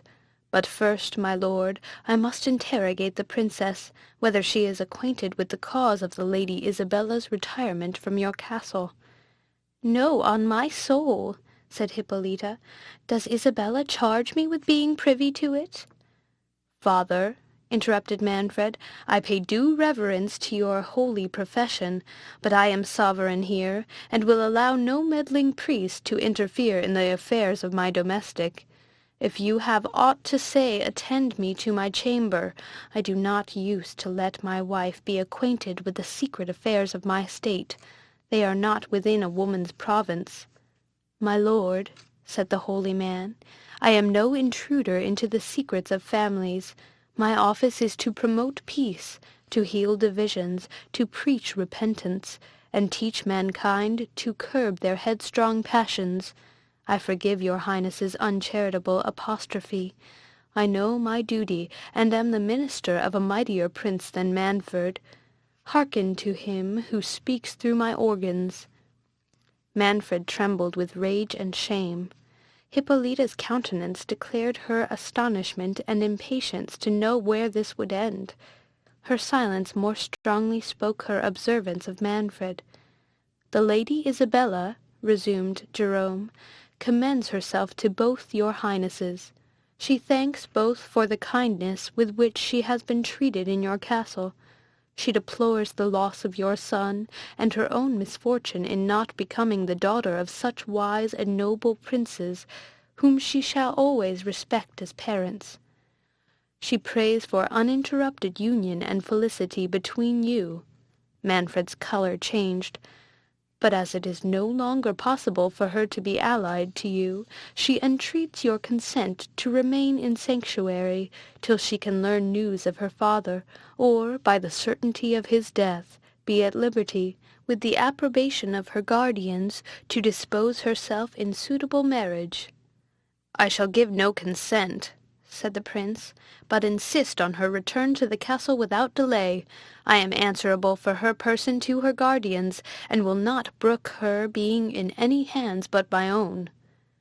"Your highness will recollect whether that can any longer be proper," replied the friar. "I want no monitor," said Manfred, colouring. "Isabella's conduct leaves room for strange suspicions, and that young villain, who was at least the accomplice of her flight, if not the cause of it—" "The cause?" interrupted Jerome. "Was a young man the cause?" "This is not to be borne," cried Manfred. "Am I to be bearded in my own palace by an insolent monk? Thou art privy, I guess, to their amours." "I would pray to heaven to clear up your uncharitable surmises," said Jerome. "If your highness were not satisfied in your conscience how unjustly you accuse me, I do pray to heaven to pardon that uncharitableness, and I implore your highness to leave the princess at peace in that holy place, where she is not liable to be disturbed by such vain and worldly fantasies as discourses of love from any man." "Cant not to me," said Manfred, "but return and bring the princess to her duty." "It is my duty to prevent her return hither," said Jerome.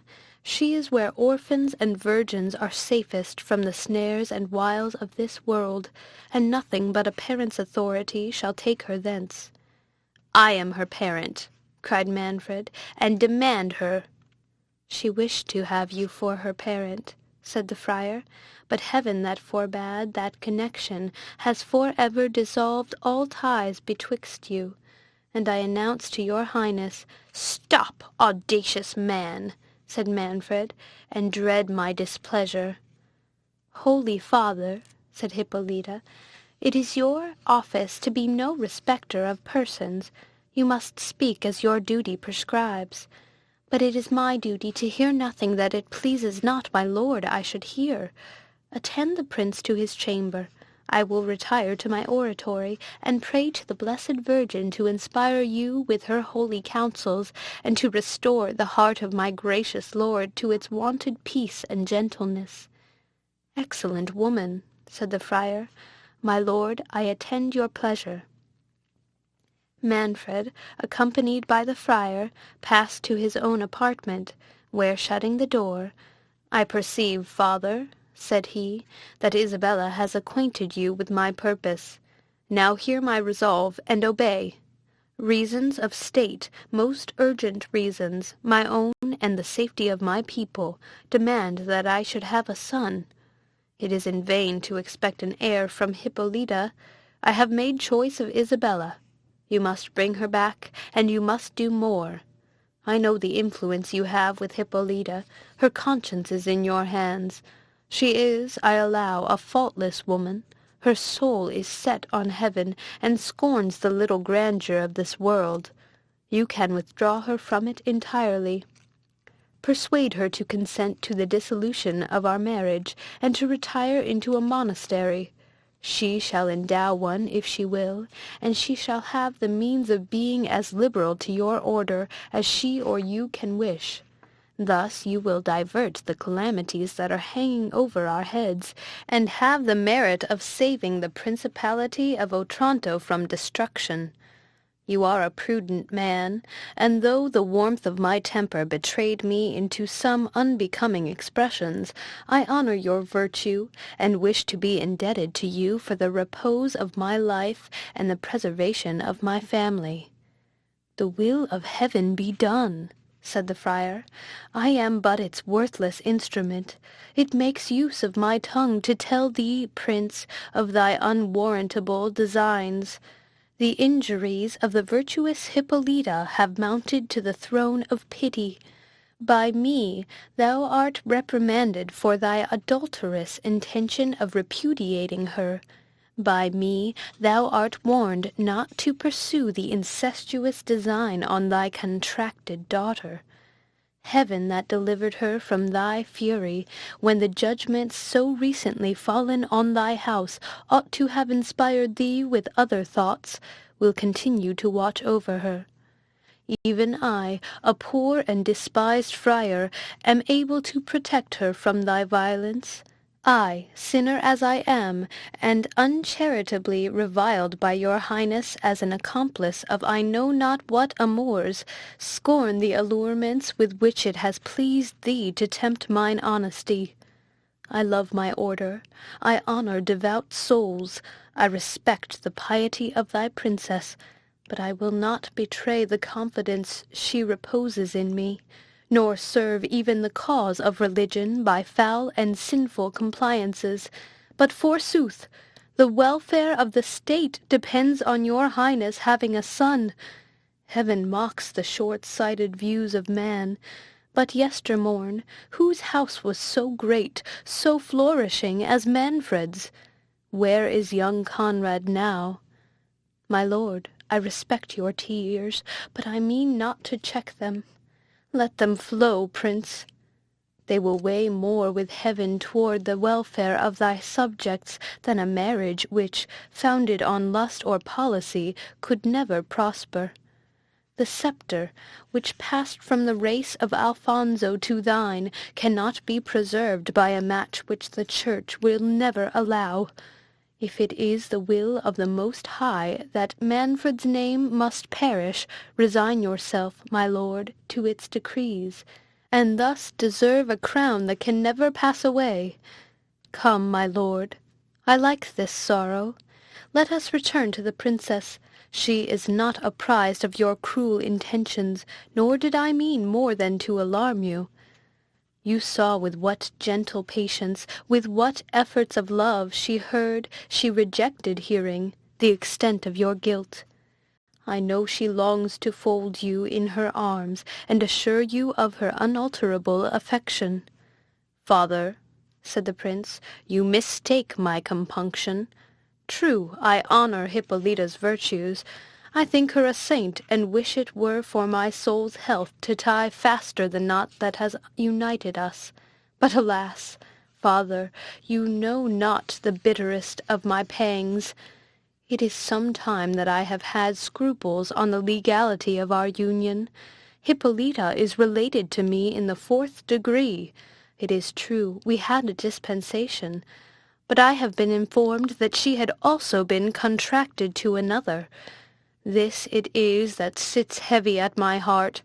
To this state of unlawful wedlock I impute the visitation that has fallen on me in the death of Conrad. Ease my conscience of this burden.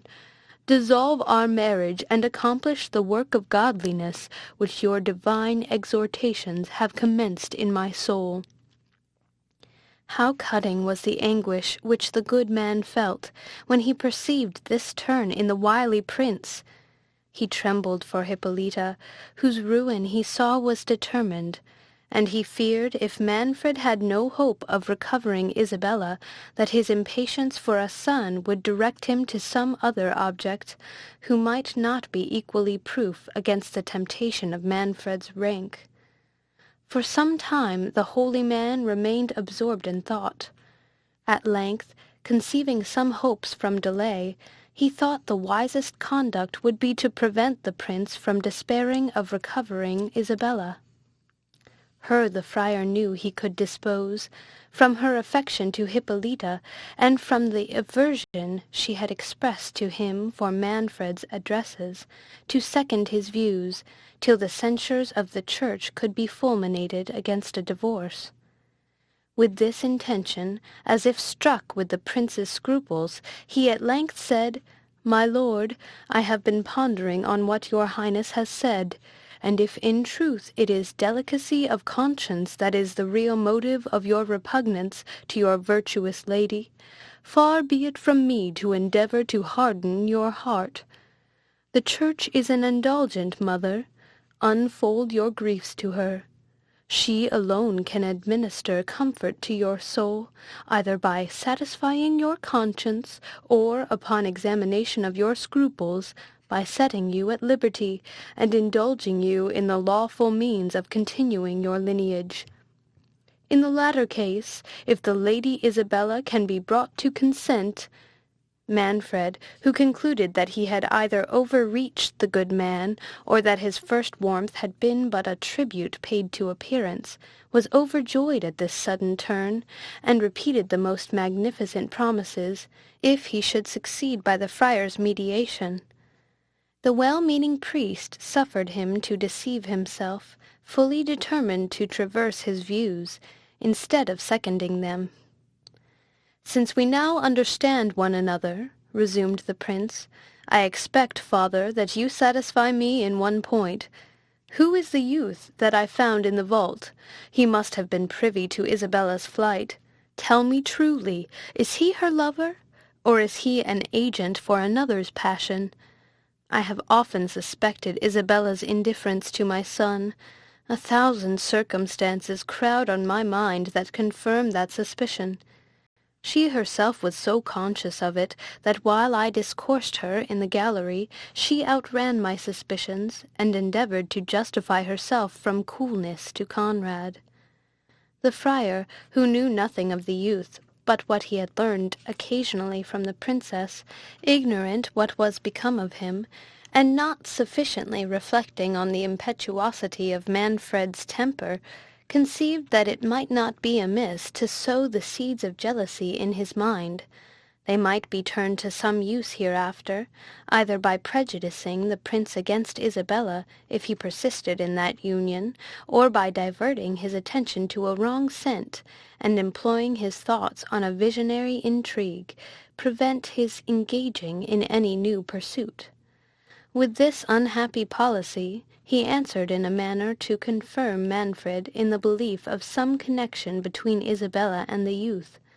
The prince, whose passions wanted little fuel to throw them into a blaze, fell into a rage at the idea of what the friar suggested. "I will fathom to the bottom of this intrigue," cried he, and quitting Jerome abruptly, with a command to remain there till his return, he hastened to the great hall of the castle, and ordered the peasant to be brought before him. "Thou hardened young impostor," said the prince, as soon as he saw the youth, "what becomes of thy boasted veracity now?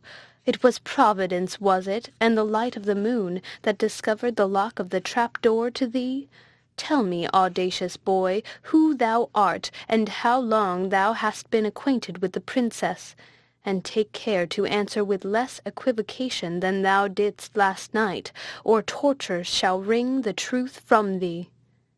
The young man, perceiving that his share in the flight of the princess was discovered, and concluding that anything he should say could no longer be of any service or detriment to her, replied, "I am no impostor, my lord, nor have I deserved opprobrious language. I answered to every question your highness put to me last night with the same veracity that I shall speak now, and that will not be from fear of your tortures, but because my soul abhors a falsehood. Please to repeat your questions, my lord. I am ready to give you all the satisfaction in my power." "You know my questions," replied the prince, "and only want time to prepare an evasion. Speak directly. Who art thou, and how long hast thou been known to the princess?" "I am a laborer at the next village," said the peasant. "My name is Theodore. The princess found me in the vault last night. Before that hour I never was in her presence." "I may believe as much or as little as I please of this," said Manfred, "but I will hear thy own story before I examine into the truth of it. Tell me, what reason did the princess give thee for making her escape? Thy life depends on thy answer." "She told me," replied Theodore, "that she was on the brink of destruction, and that if she could not escape from the castle, she was in danger in a few moments of being made miserable for ever." "And on this slight foundation, on a silly girl's report," said Manfred, "thou didst hazard my displeasure?" "I fear no man's displeasure," said Theodore, "when a woman in distress puts herself under my protection." During this examination, Matilda was going to the apartment of Hippolyta. At the upper end of the hall, where Manfred sat, was a boarded gallery with latticed windows, through which Matilda and Bianca were to pass. Hearing her father's voice, and seeing the servants assembled round him, she stopped to learn the occasion. The prisoner soon drew her attention. The steady and composed manner in which he answered, and the gallantry of his last reply, which were the first words she heard distinctly, interested her in his favour. His person was noble, handsome, and commanding, even in that situation, but his countenance soon engrossed her whole care. "Heavens, Bianca," said the princess softly, "do I dream, or is not that youth the exact resemblance of Alfonso's picture in the gallery?" She could say no more, for her father's voice grew louder at every word. "This bravado," said he, "surpasses all thy former insolence. Thou shalt experience the wrath with which thou darest to trifle. Seize him," continued Manfred, "and bind him. The first news the princess hears of her champion shall be that he has lost his head for her sake." "The injustice of which thou art guilty towards me," said Theodore, "convinces me that I have done a good deed in delivering the princess from thy tyranny. May she be happy, whatever becomes of me." "This is a lover," replied Manfred in a rage. "A peasant within sight of death is not animated by such sentiments. Tell me, rash boy, who thou art, or the rack shall force thy secret from thee." "Thou hast threatened me with death already," said the youth. "For the truth I have told thee. If that is all the encouragement I am to expect for sincerity, I am not tempted to indulge thy vain curiosity farther." "Then thou wilt not speak?" said Manfred. "I will not," replied he. "Bear him away into the courtyard," said Manfred. "I will see his head this instant severed from his body." Matilda fainted at hearing those words. Bianca shrieked and cried, "Help! Help! The princess is dead!" Manfred started at this ejaculation, and demanded what was the matter. The young peasant, who heard it too, was struck with horror, and asked eagerly the same question. But Manfred ordered him to be hurried into the court, and kept there for execution, till he had informed himself of the cause of Bianca's shrieks.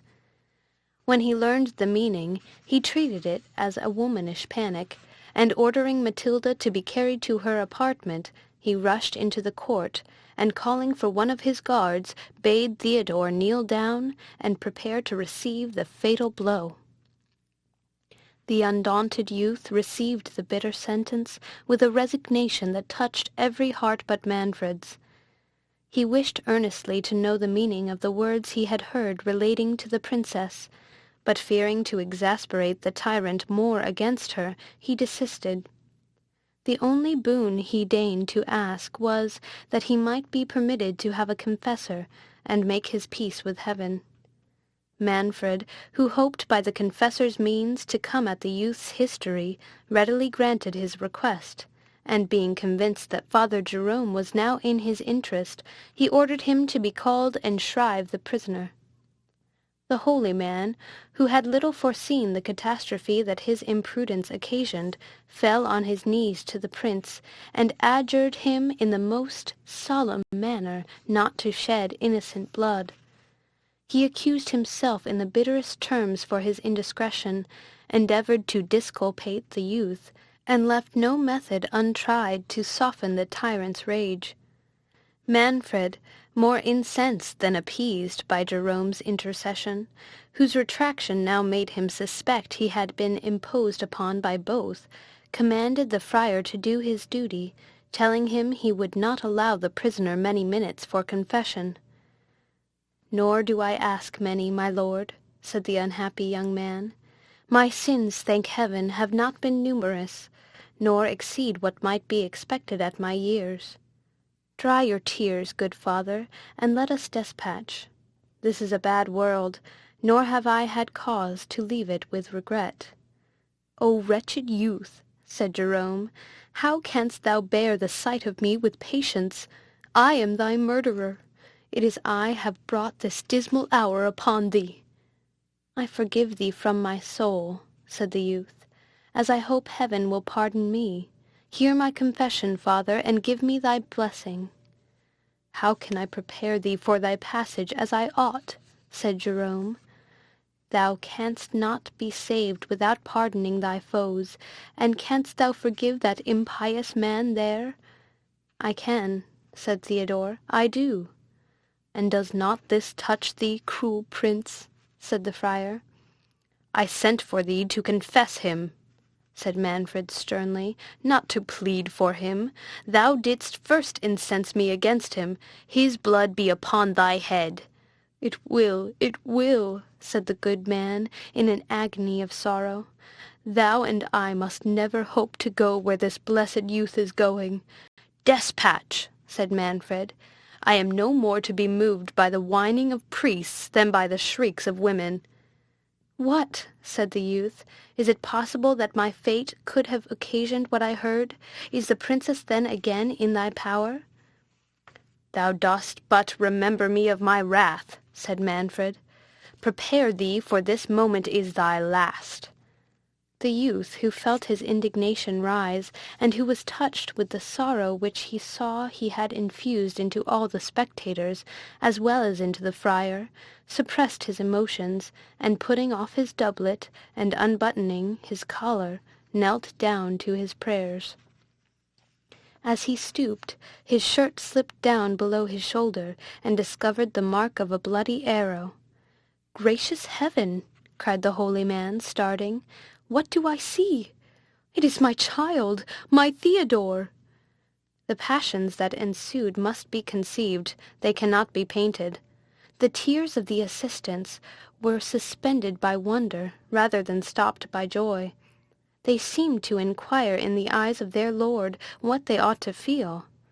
Surprise, doubt, tenderness, respect succeeded each other in the countenance of the youth. He received with modest submission the effusion of the old man's tears and embraces, yet afraid of giving a loose to hope, and suspecting from what had passed the inflexibility of Manfred's temper, he cast a glance toward the prince, as if to say, "Canst thou be unmoved at such a scene as this?" Manfred's heart was capable of being touched. He forgot his anger in his astonishment, yet his pride forbade his owning himself affected. He even doubted whether this discovery was not a contrivance of the friar to save the youth. "What may this mean?" said he. "How can he be thy son? Is it consistent with thy profession or reputed sanctity to avow a peasant's offspring for the fruit of thy irregular amours?" "O God," said the holy man, "dost thou question his being mine? Could I feel the anguish I do if I were not his father? Spare him, good prince, spare him, and revile me as thou pleasest." "Spare him," cried the attendants, "for this good man's sake." "Peace," said Manfred sternly. "I must know more ere I am disposed to pardon. A saint's bastard may be no saint himself." "Injurious lord," said Theodore, "add not insult to cruelty. If I am this venerable man's son, though no prince as thou art, know the blood that flows in my veins." "Yes," said the friar, interrupting him, "his blood is noble, nor is he that abject thing, my lord, you speak him. He is my lawful son, and Sicily can boast of few houses more ancient than that of Falconara. But alas, my lord, what is blood, what is nobility? We are all reptiles, miserable, sinful creatures. It is piety alone that can distinguish us from the dust whence we sprung and whither we must return." "Truce to your sermon," said Manfred. "You forget you are no longer Friar Jerome, but the Count of Falconara. Let me know your history. You will have time to moralize hereafter, if you should not happen to obtain the grace of that sturdy criminal there." "Mother of God," said the friar, "is it possible my lord can refuse a father the life of his long-lost child? Trample me, my lord, scorn, afflict me, accept my life for his, but spare my son."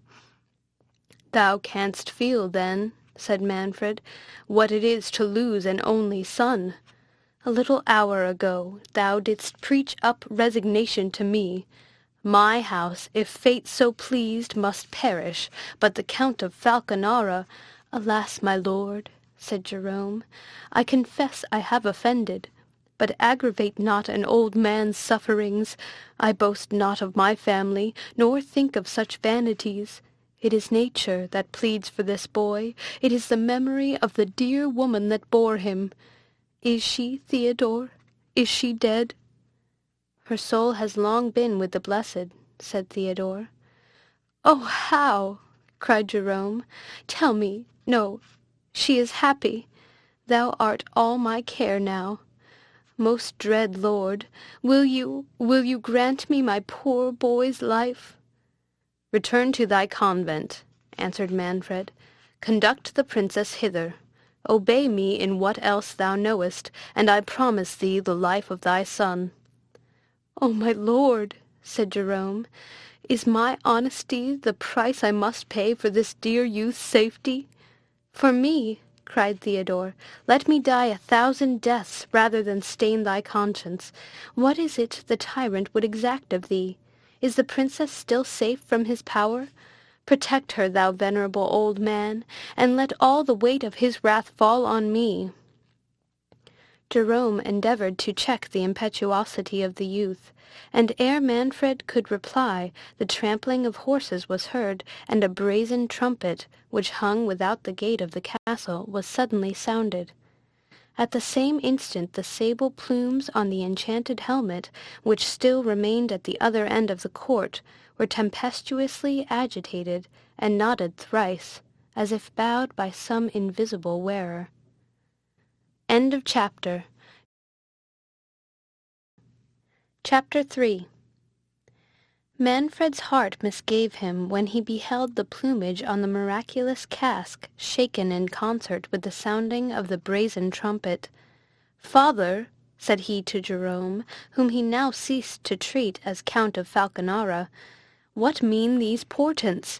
If I have offended—" The plumes were shaken with greater violence than before. "Unhappy prince that I am!" cried Manfred. "Holy father, will you not assist me with your prayers?" "My lord," repeated Jerome, "heaven is no doubt displeased with your mockery of its servants. Submit yourself to the church, and cease to persecute her ministers. Dismiss this innocent youth, and learn to respect the holy character I wear. Heaven will not be trifled with. You see—" The trumpet sounded again. "I acknowledge I have been too hasty," said Manfred. "Father, do you go to the wicket, and demand who is at the gate." "Do you grant me the life of Theodore?" replied the friar. "I do," said Manfred, "but inquire who is without." Jerome, falling on the neck of his son, discharged a flood of tears that spoke the fullness of his soul.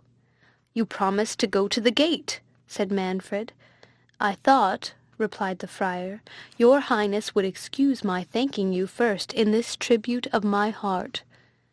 "Go, dearest sir," said Theodore.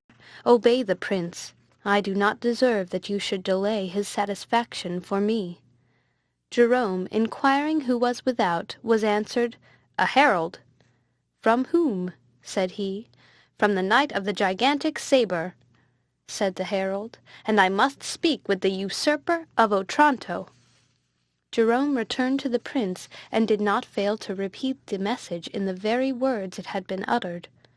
The first sound struck Manfred with terror, but when he heard himself styled usurper, his rage rekindled, and all his courage revived. "Usurper! Insolent villain!" cried he. "Who dares to question my title? Retire, father, this is no business for monks. I will meet this presumptuous man myself.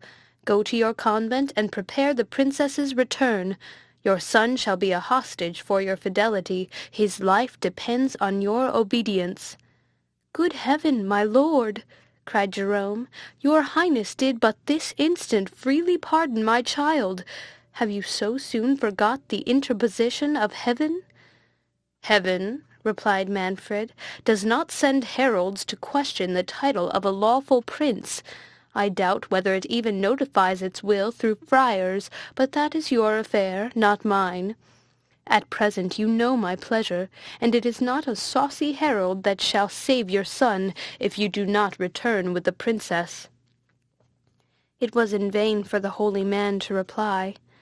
Manfred commanded him to be conducted to the postern gate and shut out from the castle, and he ordered some of his attendants to carry Theodore to the top of the black tower and guard him strictly, scarce permitting the father and son to exchange a hasty embrace at parting.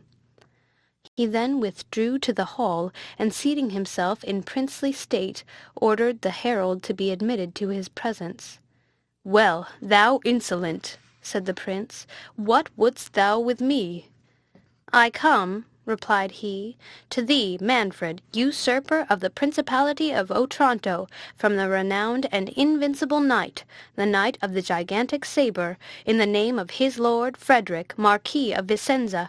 He demands the lady Isabella, daughter of that prince, whom thou hast basely and traitorously got into thy power by bribing her false guardians during his absence, and he requires thee to resign the principality of Otranto, which thou hast usurped from the said Lord Frederick, the nearest of blood to the last rightful lord, Alfonso the Good. If thou dost not instantly comply with these just demands, he defies thee to single combat in the last extremity." And so saying, the herald cast down his warder. "And where is this braggart who sends thee?" said Manfred. "At the distance of a league," said the herald. "He comes to make good his lord's claim against thee, as he is a true knight, and thou an usurper and ravisher." Injurious as this challenge was, Manfred reflected that it was not his interest to provoke the Marquis. He knew how well-founded the claim of Frederick was, nor was this the first time he had heard of it. Frederick's ancestors had assumed the style of Princes of Otranto from the death of Alfonso the Good without issue. But Manfred, his father and grandfather, had been too powerful for the house of Vicenza to dispossess them. Frederick, a martial and amorous young prince, had married a beautiful young lady of whom he was enamored, and who had died in childbed of Isabella. Her death affected him so much that he had taken the cross and gone to the Holy Land, where he was wounded in an engagement against the infidels, made prisoner, and reported to be dead.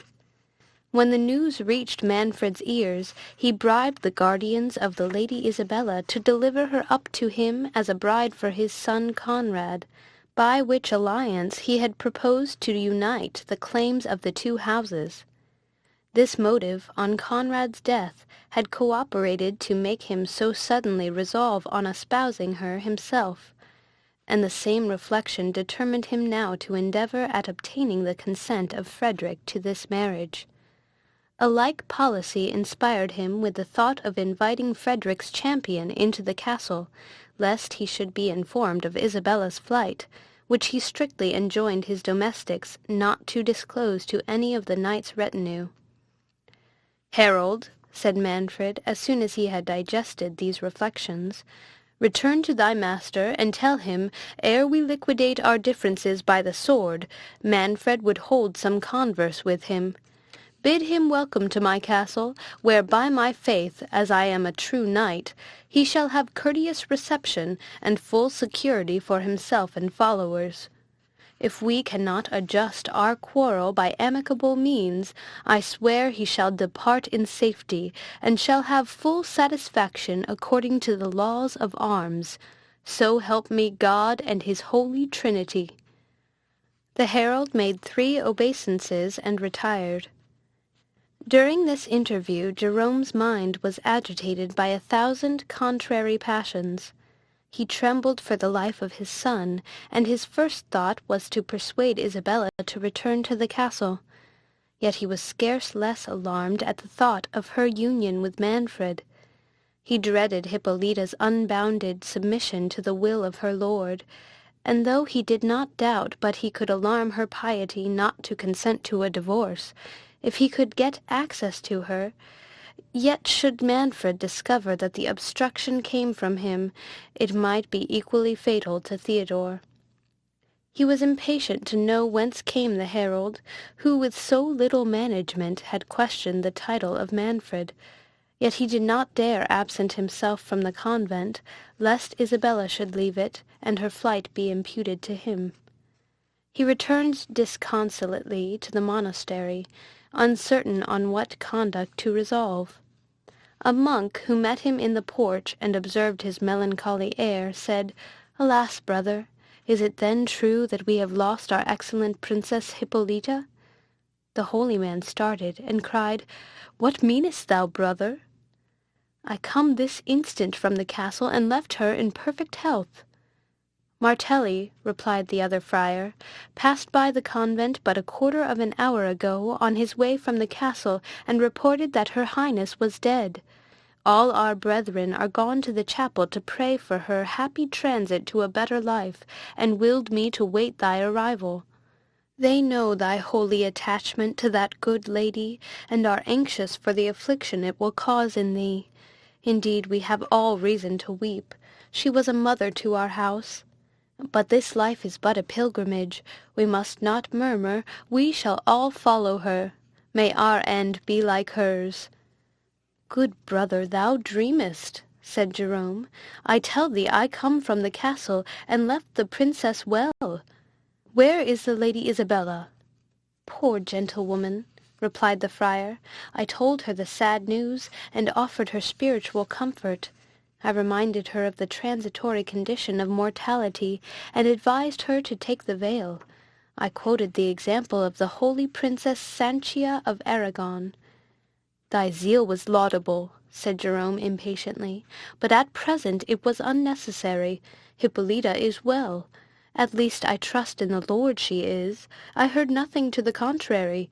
Yet methinks the prince's earnestness— Well, brother, but where is the Lady Isabella?" "I know not," said the friar. "She wept much, and said she would retire to her chamber." Jerome left his comrade abruptly, and hastened to the princess, but she was not in her chamber. He inquired of the domestics of the convent, but could learn no news of her.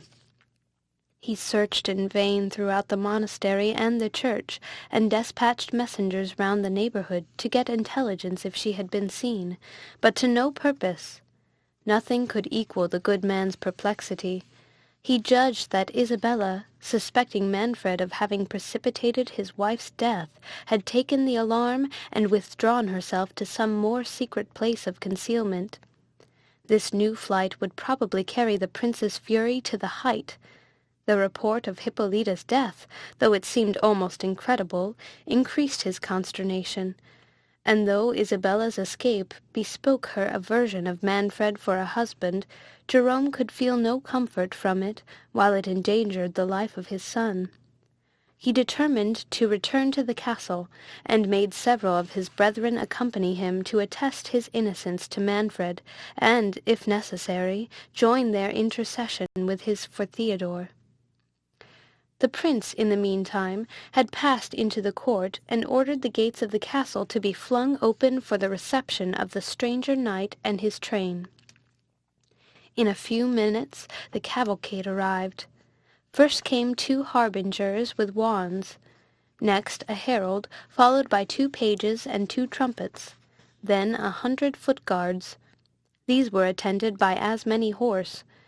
After them 50 footmen, clothed in scarlet and black, the colours of the knight. Then a led horse.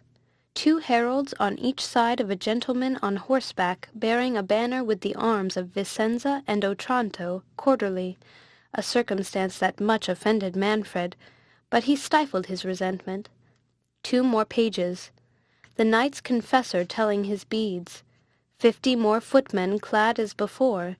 2 knights habited in complete armour, their beavers down, comrades to the principal knight, the squires of the 2 knights, carrying their shields and devices, the knight's own squire, 100 gentlemen bearing an enormous sword, and seeming to faint under the weight of it, the knight himself, on a chestnut steed, in complete armour, his lance in the rest, his face entirely concealed by his visor, which was surmounted by a large plume of scarlet and black feathers. 50 foot-guards with drums and trumpets closed the procession, which wheeled off to the right and left to make room for the principal knight. As soon as he approached the gate he stopped, and the herald advancing read again the words of the challenge. Manfred's eyes were fixed on the gigantic sword, and he scarce seemed to attend to the cartel. But his attention was soon diverted by a tempest of wind that rose behind him. He turned and beheld the plumes of the enchanted helmet agitated in the same extraordinary manner as before. It required intrepidity like Manfred's not to sink under a concurrence of circumstances that seemed to announce his fate. Yet scorning in the presence of strangers to betray the courage he had always manifested, he said boldly, "Sir Knight, whoever thou art, I bid thee welcome. If thou art of mortal mould, thy valour shall meet its equal. And if thou art a true knight, thou wilt scorn to employ sorcery to carry thy point. Be these omens from heaven or hell, Manfred trusts to the righteousness of his cause, and to the aid of St. Nicholas, who has ever protected his house. Alight, Sir Knight, and repose thyself. To-morrow thou shalt have a fair field, and heaven befriend the juster side." The knight made no reply, but dismounting, was conducted by Manfred to the great hall of the castle. As they traversed the court, the knight stopped to gaze on the miraculous casque, and kneeling down, seemed to pray inwardly for some minutes. Rising, he made a sign to the prince to lead on. As soon as they entered the hall, Manfred proposed to the stranger to disarm, but the knight shook his head in token of refusal.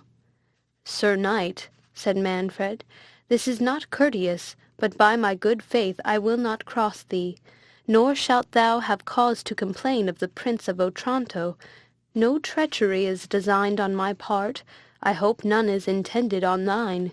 Here, take my gage," giving him his ring.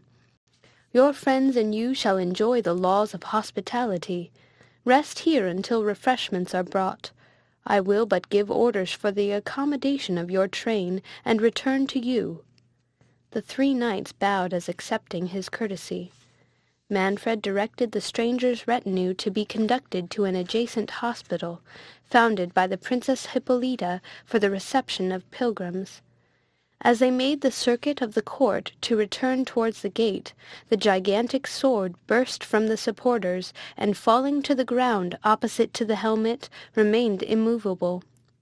Manfred, almost hardened to preternatural appearances, surmounted the shock of this new prodigy, and returning to the hall, where by this time the feast was ready, he invited his silent guests to take their place. Manfred, however ill his heart was at ease, endeavoured to inspire the company with mirth. He put several questions to them, but was answered only by signs. They raised their visors, but sufficiently to feed themselves, and that sparingly. "Sirs," said the prince, "you are the first guests I ever treated within these walls who scorned to hold any intercourse with me, nor has it oft been customary, I ween, for princes to hazard their state and dignity against strangers and mutes. You say you come in the name of Frederick of Vicenza.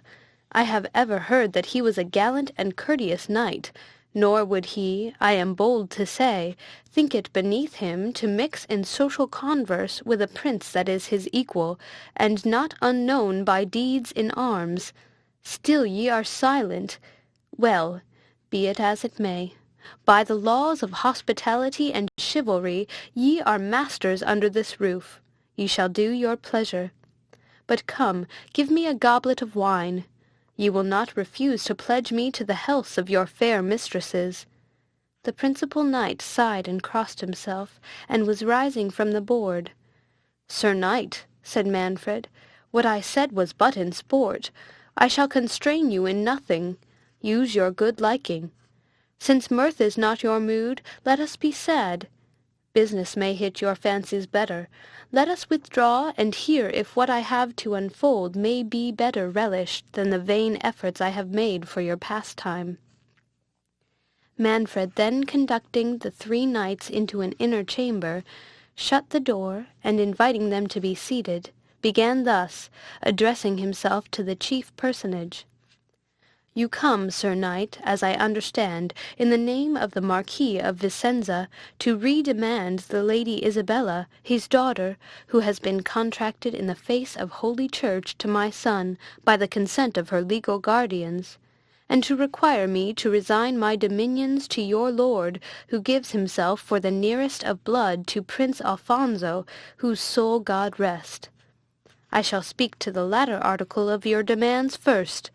You must know, your lord knows, that I enjoy the principality of Otranto from my father, Don Manuel, as he received it from his father, Don Ricardo.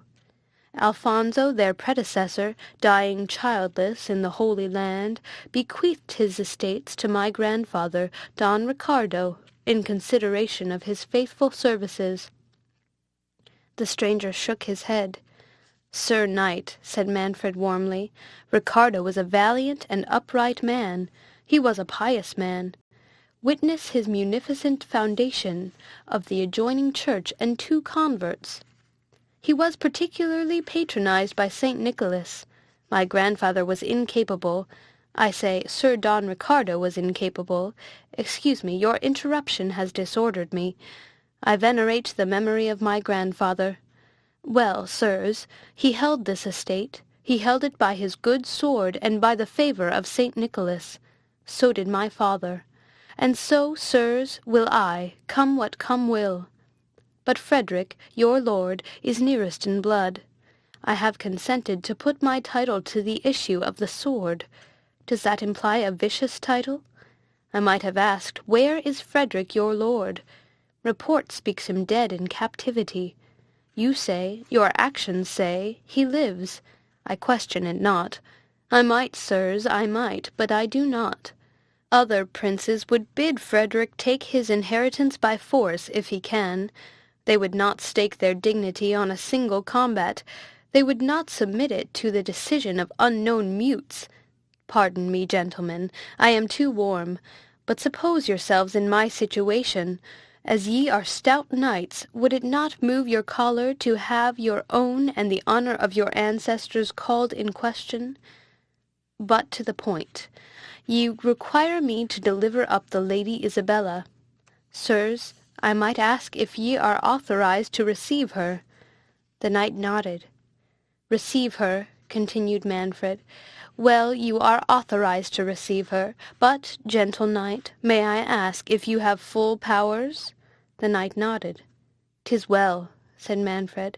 "Then hear what I have to offer. Ye see, gentlemen, before you the most unhappy of men." He began to weep. "Afford me your compassion. I am entitled to it, indeed I am. No, I have lost my only hope, my joy, the support of my house. Conrad died yester morning." The knights discovered signs of surprise. "Yes, sirs, fate has disposed of my son. Isabella is at liberty." "Do you then restore her?" cried the chief knight, breaking silence. "Afford me your patience," said Manfred. "I rejoice to find, by this testimony of your good will, that this matter may be adjusted without blood. It is no interest of mine dictates what little I have farther to say. Ye behold in me a man disgusted with the world.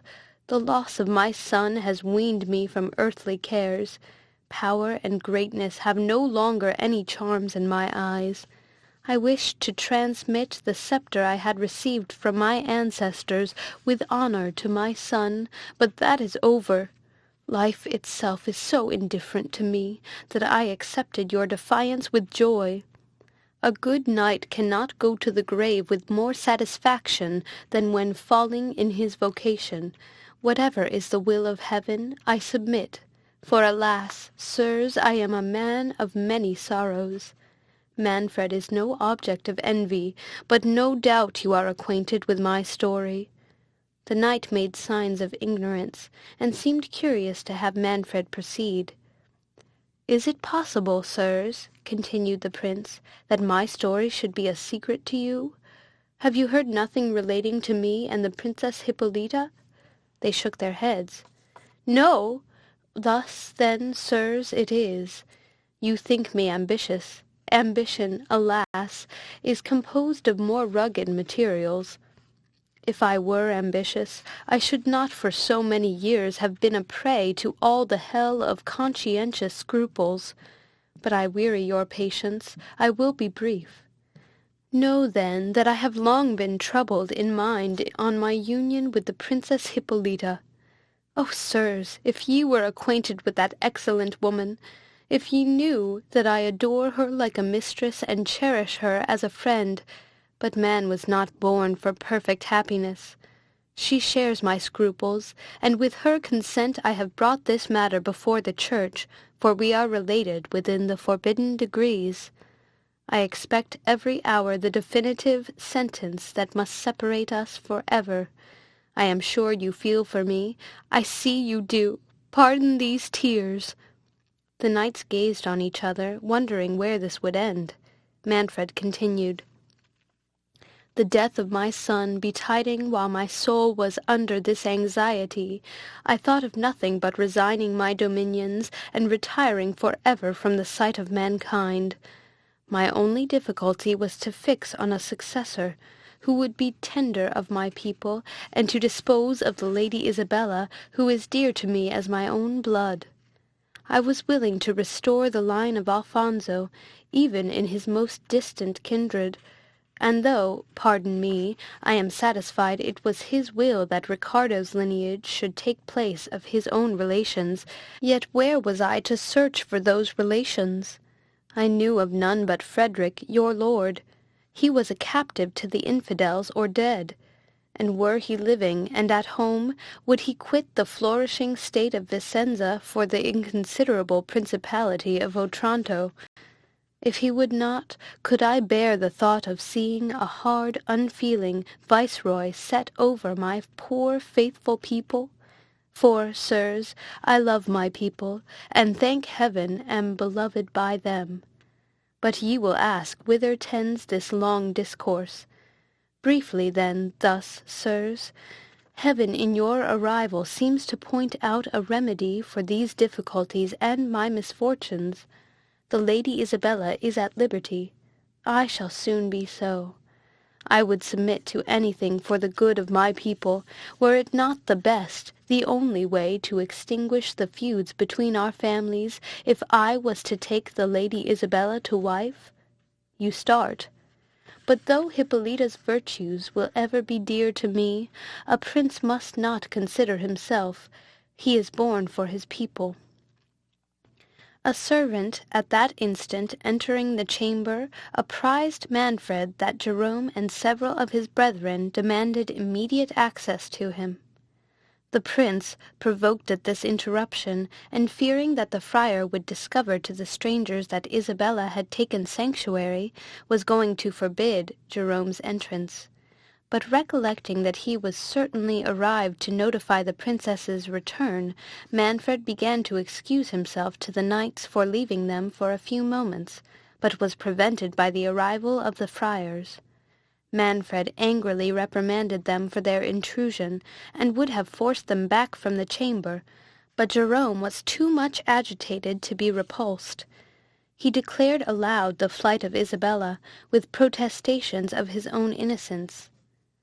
Manfred, distracted at the news, and not less at its coming to the knowledge of the strangers, uttered nothing but incoherent sentences, now upbraiding the friar, now apologizing to the knights, earnest to know what was become of Isabella, yet equally afraid of their knowing, impatient to pursue her, yet dreading to have them join in the pursuit. He offered to despatch messengers in quest of her, but the chief knight, no longer keeping silence, reproached Manfred in bitter terms for his dark and ambiguous dealing, and demanded the cause of Isabella's first absence from the castle. Manfred, casting a stern look at Jerome, implying a command of silence, pretended that on Conrad's death he had placed her in sanctuary until he could determine how to dispose of her. Jerome, who trembled for his son's life, did not dare contradict this falsehood, but one of his brethren, not under the same anxiety, declared frankly that she had fled to their church in the preceding night. The prince in vain endeavored to stop this discovery, which overwhelmed him with shame and confusion. The principal stranger, amazed at the contradictions he heard, and more than half persuaded that Manfred had secreted the princess, notwithstanding the concern he expressed at her flight, rushing to the door, said, "Thou traitor prince, Isabella shall be found." Manfred endeavored to hold him, but the other knights assisting their comrade, he broke from the prince, and hastened into the court, demanding his attendance. Manfred, finding it vain to divert him from the pursuit, offered to accompany him, and summoning his attendants, and taking Jerome and some of the friars to guide them, they issued from the castle. Manfred privately giving orders to have the knight's company secured, while to the night he affected to despatch a messenger to require their assistance. The company had no sooner quitted the castle than Matilda, who felt herself deeply interested for the young peasant, since she had seen him condemned to death in the hall, and whose thoughts had been taken up with concerting measures to save him, was informed by some of the female attendants that Manfred had despatched all his men various ways in pursuit of Isabella. He had in his hurry given this order in general terms, not meaning to extend it to the guard he had set upon Theodore, but forgetting it. The domestics, officious to obey so peremptory a prince, and urged by their own curiosity and love of novelty to join in any precipitate chase, had to a man left the castle. Matilda disengaged herself from her women, stole up to the Black Tower, and unbolting the door, presented herself to the astonished Theodore. "Young man," said she, "though filial duty and womanly modesty condemn the step I am taking, yet holy charity, surmounting all other ties, justifies this act. Fly, the doors of thy prison are open. My father and his domestics are absent, but they may soon return. Be gone in safety, and may the angels of heaven direct thy course." "Thou art surely one of those angels," said the enraptured Theodore. "None but a blessed saint could speak, could act, could look, like thee. May I not know the name of my divine protectress? Methought thou namest thy father. Is it possible? Can Manfred's blood feel holy pity? Lovely lady, thou answerest not. But how art thou here thyself? Why dost thou neglect thy own safety, and waste a thought on a wretch like Theodore? Let us fly together. The life thou bestowest shall be dedicated to thy defence." "Alas, thou mistakest," said Matilda, sighing. "I am Manfred's daughter, but no dangers await me." "Amazement," said Theodore, "but last night I blessed myself for yielding thee the service thy gracious compassion so charitably returns me now." "Still thou art in an error," said the princess, "but this is no time for explanation. Fly, virtuous youth, while it is in my power to save thee. Should my father return, thou and I both should indeed have cause to tremble." "How?" said Theodore. "Thinkest thou, charming maid, that I will accept of life at the hazard of aught calamitous to thee? Better I endured 1,000 deaths." "I run no risk," said Matilda, "but by thy delay. Depart, it cannot be known that I have assisted thy flight." "Swear by the saints above," said Theodore, "that thou canst not be suspected, else here I vow to await whatever can befall me." "Oh, thou art too generous," said Matilda, "but rest assured that no suspicion can alight on me." "Give me thy beauteous hand in token that thou dost not deceive me," said Theodore, "and let me bathe it with the warm tears of gratitude." "Forbear," said the princess, "this must not be." "Alas," said Theodore, "I have never known but calamity until this hour, perhaps shall never know other fortune again. Suffer the chaste raptures of holy gratitude. 'Tis my soul would print its effusions on thy hand." "Forbear and be gone," said Matilda. "How would Isabella approve of seeing thee at my feet?" "Who is Isabella?" said the young man with surprise. "Ah me! I fear," said the princess, "I am serving a deceitful one. Hast thou forgot thy curiosity this morning? Thy looks, thy actions, all thy beauteous self seem an emanation of divinity," said Theodore, "but thy words are dark and mysterious. Speak, lady, speak to thy servant's comprehension." "Thou understandest but too well," said Matilda. "But once more I command thee to be gone. Thy blood, which I may preserve, will be on my head if I waste the time in vain discourse." "I go, lady," said Theodore, "because it is thy will, and because I would not bring the grey hairs of my father with sorrow to the grave. Say but, adored lady, that I have thy gentle pity." "Stay," said Matilda, "I will conduct thee to the subterraneous vault by which Isabella escaped. It will lead thee to the church of St. Nicholas, where thou mayest take sanctuary." "What?" said Theodore.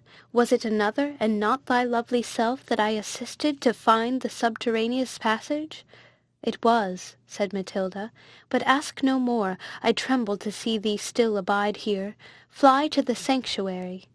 "To sanctuary," said Theodore. "No, princess, sanctuaries are for helpless damsels or for criminals." Theodore's soul is free from guilt, nor will wear the appearance of it. Give me a sword, lady, and thy father shall learn that Theodore scorns an ignominious flight. Rash youth, said Matilda, thou wouldst not dare to lift thy presumptuous arm against the Prince of Otranto. Not against thy father, indeed, I dare not, said Theodore. Excuse me, lady, I had forgotten.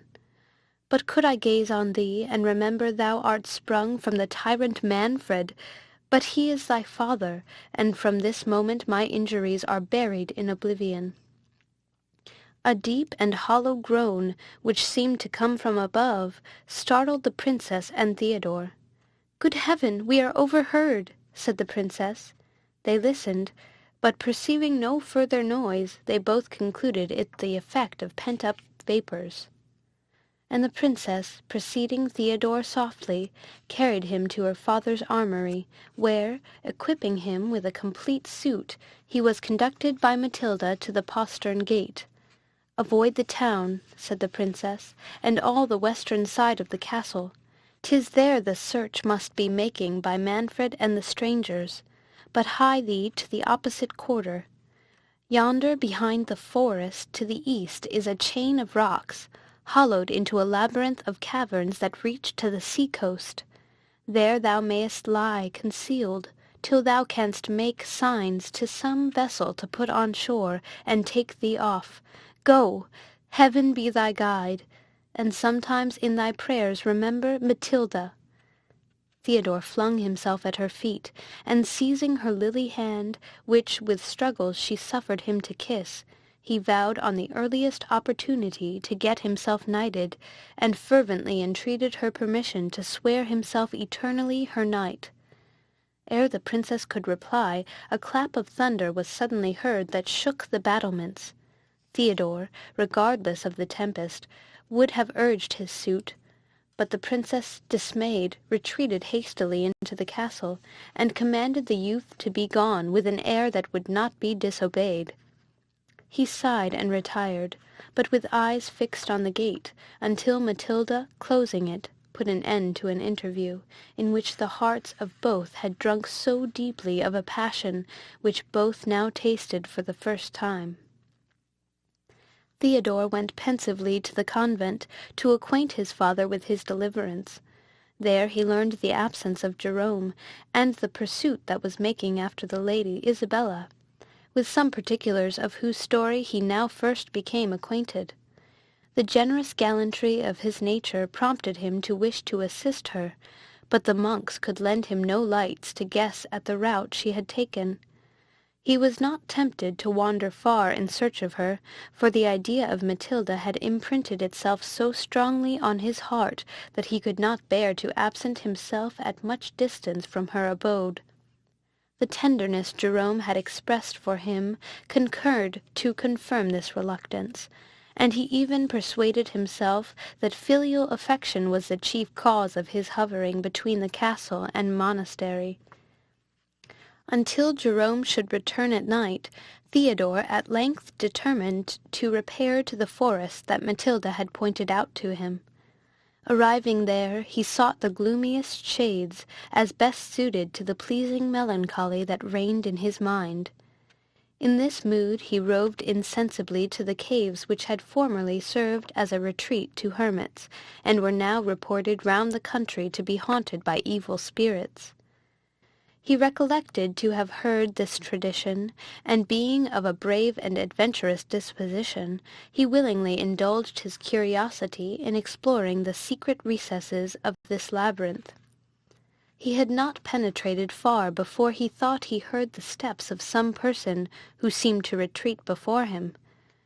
Theodore, though firmly grounded in all our holy faith enjoins to be believed, had no apprehension that good men were abandoned without cause to the malice of the powers of darkness. He thought the place more likely to be infested by robbers than by those infernal agents who are reported to molest and bewilder travellers. He had long burned with impatience to approve his valor. Drawing his sabre, he marched sedately onwards, still directing his steps as the imperfect rustling sound before him led the way. The armor he wore was a like indication to the person who avoided him. Theodore, now convinced that he was not mistaken, redoubled his pace, and evidently gained on the person that fled, whose haste increasing, Theodore came up just as a woman fell breathless before him. He hastened to raise her, but her terror was so great that he apprehended she would faint in his arms. He used every gentle word to dispel her alarms, and assured her that far from injuring, he would defend her at the peril of his life. The lady, recovering her spirits from his courteous demeanour, and gazing on her protector, said, "Sure, I have heard that voice before." "Not to my knowledge," replied Theodore, "unless, as I conjecture, thou art the Lady Isabella." "Merciful heaven!" cried she, "thou art not sent in quest of me, art thou?" And saying these words, she threw herself at his feet, and besought him not to deliver her up to Manfred. "To Manfred!" cried Theodore. "No, lady, I have once already delivered thee from his tyranny, and it shall fare hard with me now, but I will place thee out of the reach of his daring." "Is it possible," said she, "that thou shouldst be the generous unknown whom I met last night in the vault of the castle? Sure thou art not a mortal, but my guardian angel. On my knees let me thank—" "Hold, gentle princess," said Theodore, "nor demean thyself before a poor and friendless young man. If heaven has selected me for thy deliverer, it will accomplish its work, and strengthen my arm in thy cause. But come, lady, we are too near the mouth of the cavern. Let us seek its inmost recesses. I can have no tranquillity till I have placed thee beyond the reach of danger." "Alas, what mean you, sir?" said she. "Though all your actions are noble, though your sentiments speak the purity of your soul, is it fitting that I should accompany you alone into these perplexed retreats? Should we be found together, what would a censorious world think of my conduct?" "I respect your virtuous delicacy," said Theodore, "nor do you harbour a suspicion that wounds my honour. I meant to conduct you into the most private cavity of these rocks, and then, at the hazard of my life, to guard their entrance against every little thing. Besides, lady," continued he, drawing a deep sigh, "beauteous and all perfect as your form is, and though my wishes are not guiltless of aspiring, no, my soul is dedicated to another, and although—" A sudden noise prevented Theodore from proceeding. They soon distinguished these sounds. "Isabella! What, ho! Isabella!" The trembling princess relapsed into her former agony of fear. Theodore endeavoured to encourage her, but in vain. He assured her he would die rather than suffer her to return under Manfred's power, and begging her to remain concealed, he went forth to prevent the person in search of her from approaching. At the mouth of the cavern he found an armed knight discoursing with a peasant, who assured him he had seen a lady enter the passes of the rock. The knight was preparing to seek her, when Theodore, placing himself in his way, with his sword drawn, sternly forbade him at his peril to advance. "And who art thou, who darest to cross my way?" said the knight haughtily. "One who does not dare more than he will perform," said Theodore. "I seek the Lady Isabella," said the knight, "and understand she has taken refuge among these rocks. Impede me not, or thou wilt repent having provoked my resentment." "Thy purpose is as odious as thy resentment is contemptible," said Theodore. "Return whence thou camest, or we shall soon know whose resentment is more terrible." The stranger, who was the principal knight that had arrived from the Marquis of Vicenza, had galloped from Manfred, as he was busied in getting information of the princess, and giving various orders to prevent her falling into the power of the three knights. Their chief had suspected Manfred of being privy to the princess's absconding, and this insult from a man who he concluded was stationed by that prince to secrete her, confirming his suspicions, he made no reply, but discharging a blow with his sabre at Theodore, would soon have removed all obstruction, if Theodore, who took him for one of Manfred's captains, and who had no sooner given the provocation than prepared to support it, had not received the stroke on his shield. The valour that had so long been smothered in his breast broke forth at once. He rushed impetuously on the knight, whose pride and wrath were not less powerful incentives to hardy deeds. The combat was furious, but not long. Theodore wounded the knight in 3 several places, and at last disarmed him as he fainted by the loss of blood. The peasant, who had fled on the first onset, had given the alarm to some of Manfred's domestics, who, by his orders, were dispersed through the forest in pursuit of Isabella. They came up as the knight fell, whom they soon discovered to be the noble stranger. Theodore, notwithstanding his hatred to Manfred, could not behold the victory he had gained without emotions of pity and generosity. But he was more touched when he learned the quality of his adversary, and was informed that he was no retainer, but an enemy of Manfred. He assisted the servants of the latter in disarming the knight, and in endeavouring to stanch the blood that flowed from his wounds. The knight, recovering his speech, said in a faint and faltering voice, "Generous foe, we have both been in an error. I took thee for an instrument of the tyrant. I perceive thou hast made the like mistake. It is too late for excuses. I faint. If Isabella is at hand, call her. I have important secrets to—" "He is dying," said one of the attendants. "Has nobody a crucifix about them? Andrea, do thou pray over him." "Fetch some water," said Theodore, "and pour it down his throat, while I hasten to the princess."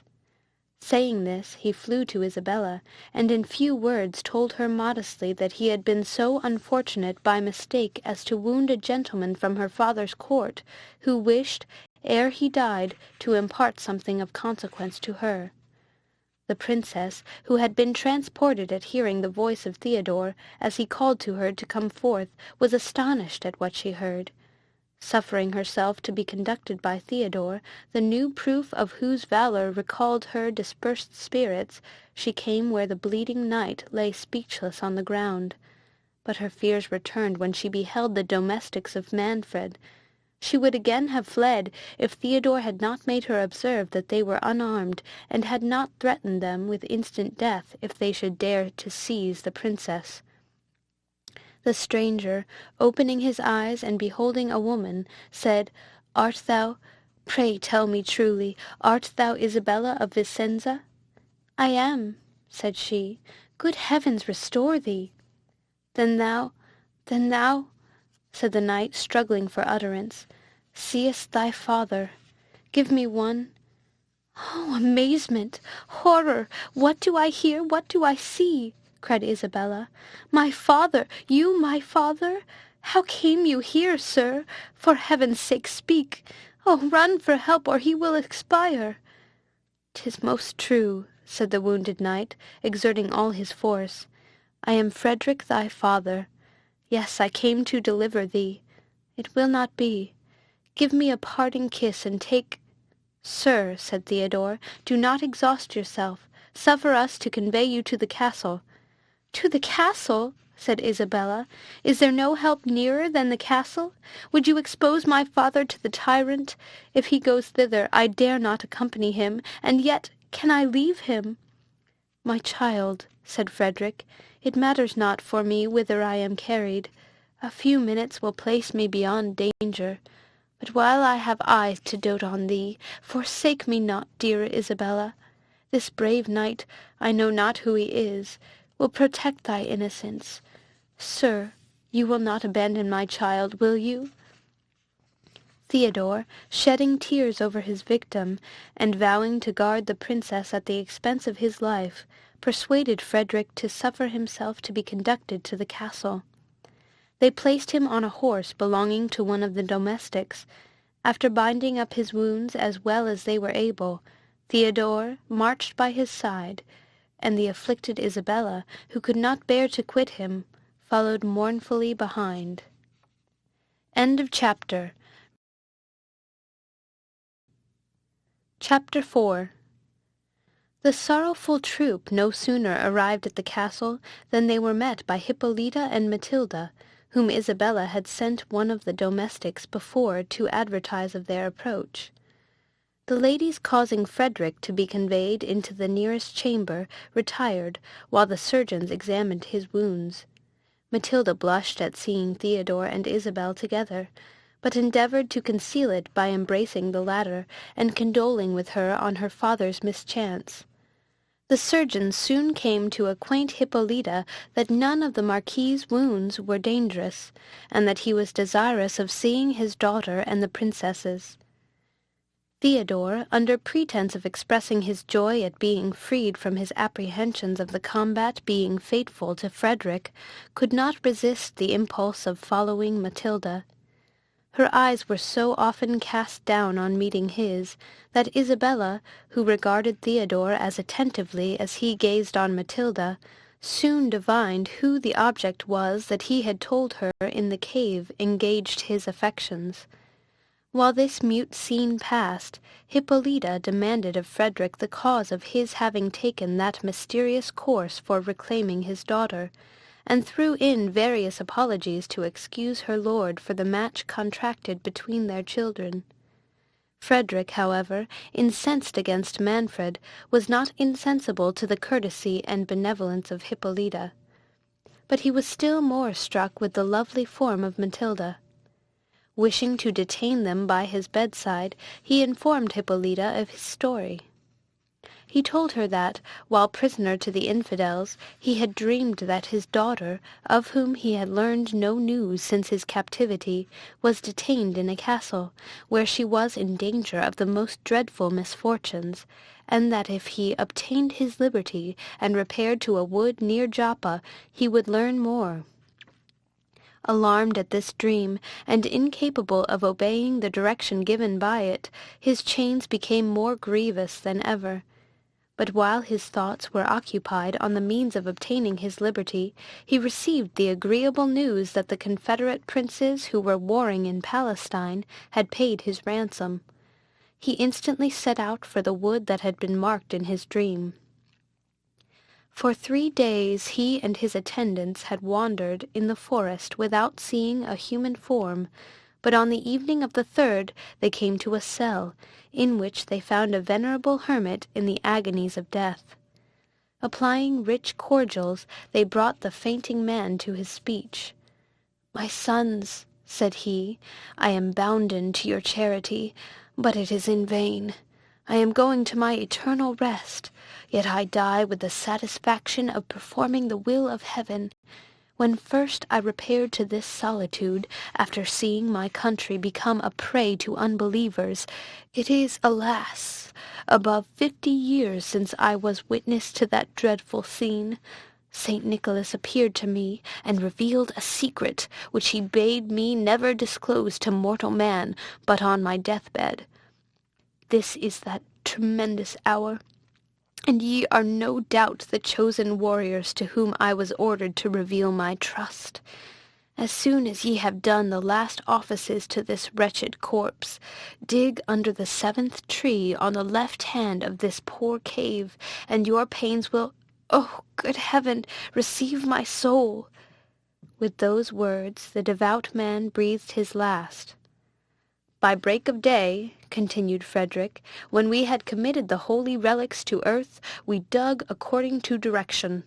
But what was our astonishment, when about the depth of 6 feet we discovered an enormous sabre, the very weapon yonder in the court. On the blade, which was then partly out of the scabbard, though since closed by our efforts in removing it, were written the following lines. No, excuse me, madam," added the Marquis, turning to Hippolyta, "if I forbear to repeat them. I respect your sex and rank, and would not be guilty of offending your ear with sounds injurious to aught that is dear to you." He paused. Hippolyta trembled. She did not doubt but Frederick was destined by heaven to accomplish the fate that seemed to threaten her house. Looking with anxious fondness at Matilda, a silent tear stole down her cheek, but recollecting herself, she said, Proceed, my lord. Heaven does nothing in vain. Mortals must receive its divine behests with lowliness and submission. It is our part to deprecate its wrath, or bow to its decrees. Repeat the sentence, my lord. We listen, resigned. Frederick was grieved that he had proceeded so far. The dignity and patient firmness of Hippolyta penetrated him with respect, and the tender silent affection with which the princess and her daughter regarded each other melted him almost to tears. Yet apprehensive that his forbearance to obey would be more alarming, he repeated in a faltering and low voice the following lines: "Where'er a casque that suits this sword is found, with perils is thy daughter compassed round. Alfonso's blood alone can save the maid, and quiet a long restless prince's shade." "What is there in these lines," said Theodore impatiently, "that affects these princesses? Why were they to be shocked by a mysterious delicacy that has so little foundation?" "Your words are rude, young man," said the Marquis, "and though fortune has favoured you once—" "My honoured lord," said Isabella, who resented Theodore's warmth, which she perceived was dictated by his sentiments for Matilda, "discompose not yourself for the glozing of a peasant's son.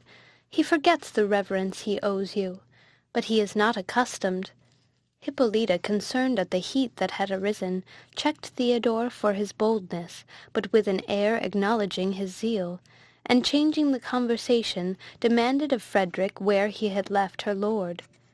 As the Marquis was going to reply, they heard a noise without, and rising to inquire the cause, Manfred, Jerome, and part of the troop, who had met an imperfect rumour of what had happened, entered the chamber. Manfred advanced hastily towards Frederick's bed to condole with him on his misfortune, and to learn the circumstances of the combat, when starting in an agony of terror and amazement, he cried, "Ha! What art thou? Thou dreadful spectre, is my hour come?" "My dearest gracious lord," cried Hippolyta, clasping him in her arms, "what is it you see? Why do you fix your eyeballs thus?" "What?" cried Manfred, breathless. "Dost thou see nothing, Hippolyta? Is this ghastly phantom sent to me alone, to rue, who did not—" "For mercy's sweetest self, my lord," said Hippolyta, "resume your soul, command your reason. There is none here but us, your friends." "What, is not that Alfonso?" cried Manfred. "Dost thou not see him? Can it be my brain's delirium?" "This, my lord," said Hippolyta, "this is Theodore, the youth who has been so unfortunate." "Theodore!" said Manfred mournfully, and striking his forehead. "Theodore or a phantom, he has unhinged the soul of Manfred. But how comes he here, and how comes he in armour?" "I believe he went in search of Isabella," said Hippolyta. "Of Isabella?" said Manfred, relapsing into rage. "Yes, yes, that is not doubtful. But how did he escape from durance in which I left him? Was it Isabella or this hypocritical old friar that procured his enlargement?" "And would a parent be criminal, my lord," said Theodore, "if he meditated the deliverance of his child?" Jerome, amazed to hear himself in a manner accused by his son, and without foundation, knew not what to think. He could not comprehend how Theodore had escaped, how he came to be armed, and to encounter Frederick. Still he would not venture to ask any questions that might tend to inflame Manfred's wrath against his son. Jerome's silence convinced Manfred that he had contrived Theodore's release. "And is it thus, thou ungrateful old man," said the prince, addressing himself to the friar, "that thou repayest mine and Hippolyta's bounties? And not content with traversing my heart's nearest wishes, thou armest thy bastard, and bringest him into my own castle to insult me?" "My lord," said Theodore, "you wrong my father. Neither he nor I are capable of harbouring a thought against your peace. Is it insolence thus to surrender myself to your highness's pleasure?" added he, laying his sword respectfully at Manfred's feet. Behold my bosom. Strike, my lord, if you suspect that a disloyal thought is lodged there. There is not a sentiment engraven on my heart that does not venerate you and yours." The grace and fervour with which Theodore uttered these words interested every person present in his favour. Even Manfred was touched, yet still possessed with his resemblance to Alfonso, his admiration was dashed with secret horror. "Rise," said he, "thy life is not my present purpose, but tell me thy history, and how thou camest connected with this old traitor here." "My lord," said Jerome eagerly. "Peace, impostor," said Manfred, "I will not have him prompted." "My lord," said Theodore, "I want no assistance. My story is very brief. I was carried at 5 years of age to Algiers with my mother, who had been taken by corsairs from the coast of Sicily. She died of grief in less than a 12-month. The tears gushed from Jerome's eyes, on whose countenance 1,000 anxious passions stood expressed. "Before she died," continued Theodore, "she bound a writing about my arm under my garments, which told me I was the son of the Count Falconara." "It is most true," said Jerome. "I am that wretched father." "Again I enjoin thee silence," said Manfred. "Proceed." "I remained in slavery," said Theodore, "until within these 2 years, when attending on my master in his cruises, I was delivered by a Christian vessel, which overpowered the pirate, and discovering myself to the captain, he generously put me on shore in Sicily. But alas! Instead of finding a father, I learned that his estate, which was situated on the coast, had, during his absence, been laid waste by the rover who had carried my mother and me into captivity, that his castle had been burnt to the ground, and that my father on his return had sold what remained, and was retired into religion in the kingdom of Naples, but where no man could inform me. Destitute and friendless, hopeless almost of attaining the transport of a parent's embrace, I took the first opportunity of setting sail for Naples, from whence, within these 6 days, I wandered into this province, still supporting myself by the labour of my hands, nor until yestermorn did I believe that heaven had reserved any lot for me but peace of mind and contented poverty. This, my lord, is Theodore's story. I am blessed beyond my hope in finding a father. I am unfortunate beyond my desert in having incurred your highness's displeasure." He ceased. A murmur of approbation gently arose from the audience. "This is not all," said Frederick. "I am bound in honour to add what he suppresses. Though he is modest, I must be generous. He is one of the bravest youths on Christian ground. He is warm, too, and from the short knowledge I have of him, I will pledge myself for his veracity.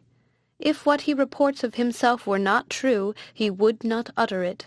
And for me, youth, I honour a frankness which becomes thy birth. But now, and thou didst offend me, yet the noble blood which flows in thy veins may well be allowed to boil out, when it has so recently traced itself to its source. Come, my lord," turning to Manfred, "if I can pardon him, surely you may. It is not the youth's fault, if you took him for a spectre." This bitter taunt galled the soul of Manfred.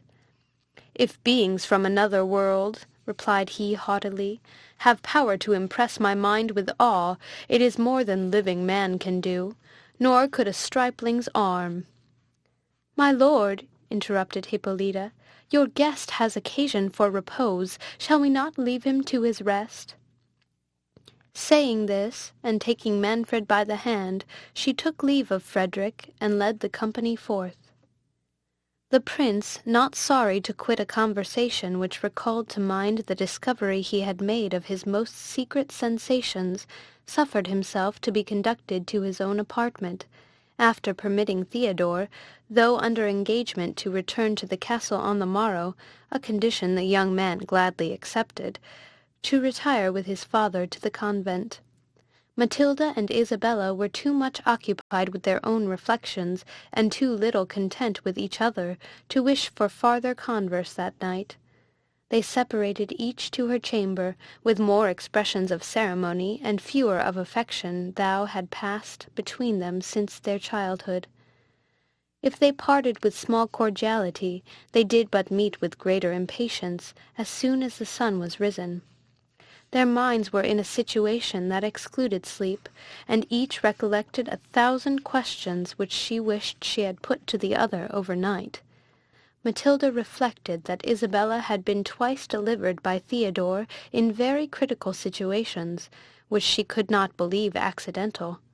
His eyes, it was true, had been fixed on her in Frederick's chamber, but that might have been to disguise his passion for Isabella from the fathers of both. It were better to clear this up. She wished to know the truth, lest she should wrong her friend by entertaining a passion for Isabella's lover. Thus jealousy prompted, and at the same time borrowed an excuse from friendship to justify its curiosity. Isabella, not less restless, had better foundation for her suspicions. Both Theodore's tongue and eyes had told her his heart was engaged. It was true. Yet, perhaps, Matilda might not correspond to his passion. She had ever appeared insensible to love. All her thoughts were set on heaven. "Why did I dissuade her?" said Isabella to herself. "I am punished for my generosity. But when did they meet? Where? It cannot be. I have deceived myself. Perhaps last night was the first time they ever beheld each other. It must be some other object that has prepossessed his affections. If it is, I am not so unhappy as I thought. If it is not my friend Matilda, how can I stoop to wish for the affection of a man who rudely and unnecessarily acquainted me with his indifference, and that at the very moment in which common courtesy demanded at least expressions of civility? I will go to my dear Matilda, who will confirm me in this becoming pride. Man is false. I will advise with her on taking the veil. She will rejoice to find me in this disposition, and I will acquaint her that I no longer oppose her inclination for the cloister." In this frame of mind, and determined to open her heart entirely to Matilda, she went to that princess's chamber, whom she found already dressed, and leaning pensively on her arm. This attitude, so correspondent to what she felt herself, revived Isabella's suspicions, and destroyed the confidence she had purposed to place in her friend. They blushed at meeting, and were too much novices to disguise their sensations with address. After some unmeaning questions and replies, Matilda demanded of Isabella the cause of her flight. The latter, who had almost forgotten Manfred's passion, so entirely was she occupied by her own, concluding that Matilda referred to her last escape from the convent, which had occasioned the events of the preceding evening, replied, "Martelli brought word to the convent that your mother was dead." "Oh!" said Matilda, interrupting her, "Bianca has explained that mistake to me.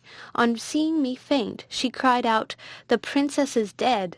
and Martelli, who had come for the usual dole to the castle—" "And what made you faint?" said Isabella, indifferent to the rest. Matilda blushed and stammered. "My father, he was sitting in judgment on a criminal." "What criminal?" said Isabella eagerly. "A young man," said Matilda. I think it was that young man that—" "What, Theodore?" said Isabella. "Yes," answered she. "I never saw him before. I do not know how he had offended my father, but as he has been of service to you, I am glad my lord has pardoned him." "Served me!" replied Isabella. "Do you term it serving me, to wound my father and almost occasion his death?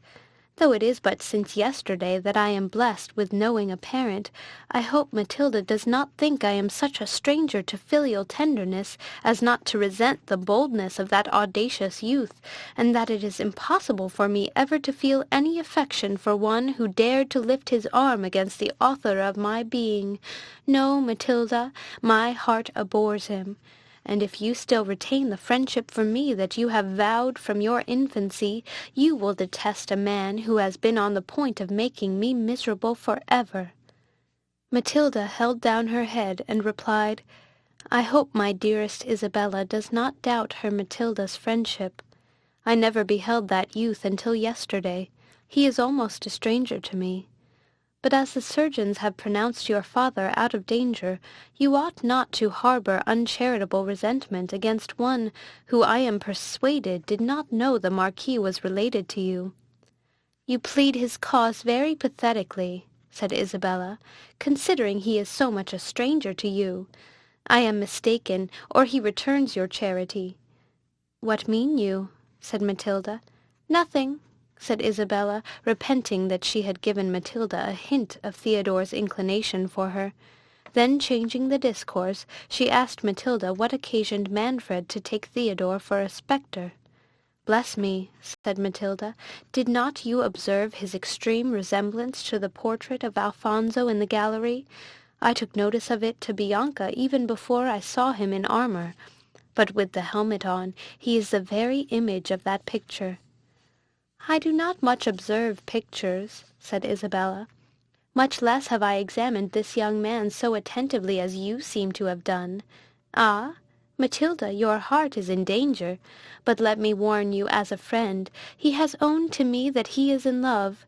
It cannot be with you, for yesterday was the first time you ever met, was it not?"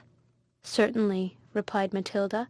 "But why does my dearest Isabella conclude from anything I have said that—" She paused, then continuing, "He saw you first, and I am far from having the vanity to think that my little portion of charms could engage a heart devoted to you. May you be happy, Isabella, whatever is the fate of Matilda." "My lovely friend," said Isabella, whose heart was too honest to resist a kind expression, "it is you that Theodore admires. I saw it. I am persuaded of it. Nor shall a thought of my own happiness suffer me to interfere with yours."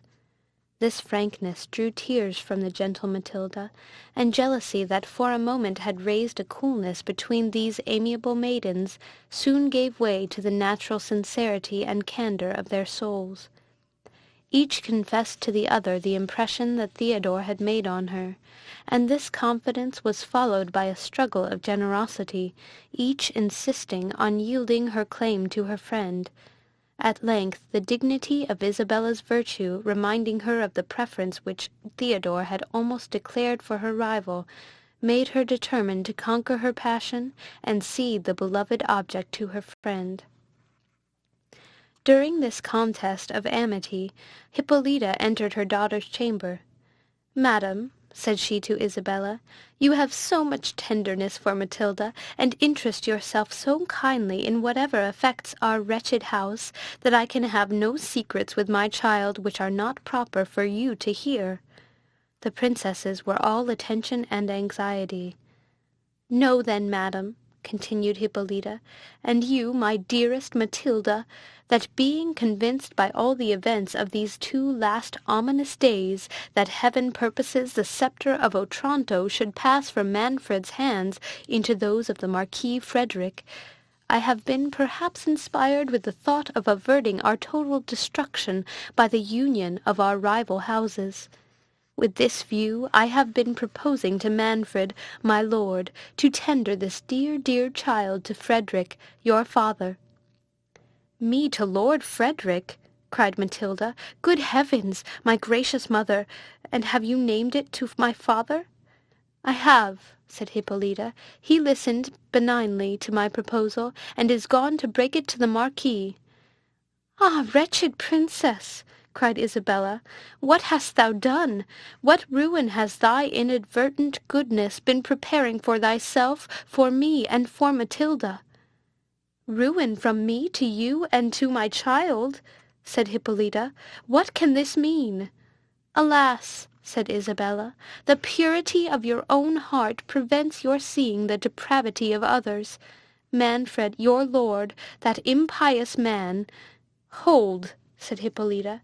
"You must not in my presence, young lady, mention Manfred with disrespect. He is my lord and husband, and—" will not long be so, said Isabella, if his wicked purposes can be carried into execution. This language amazes me, said Hippolyta. Your feeling, Isabella, is warm, but until this hour I never knew it betray you into intemperance.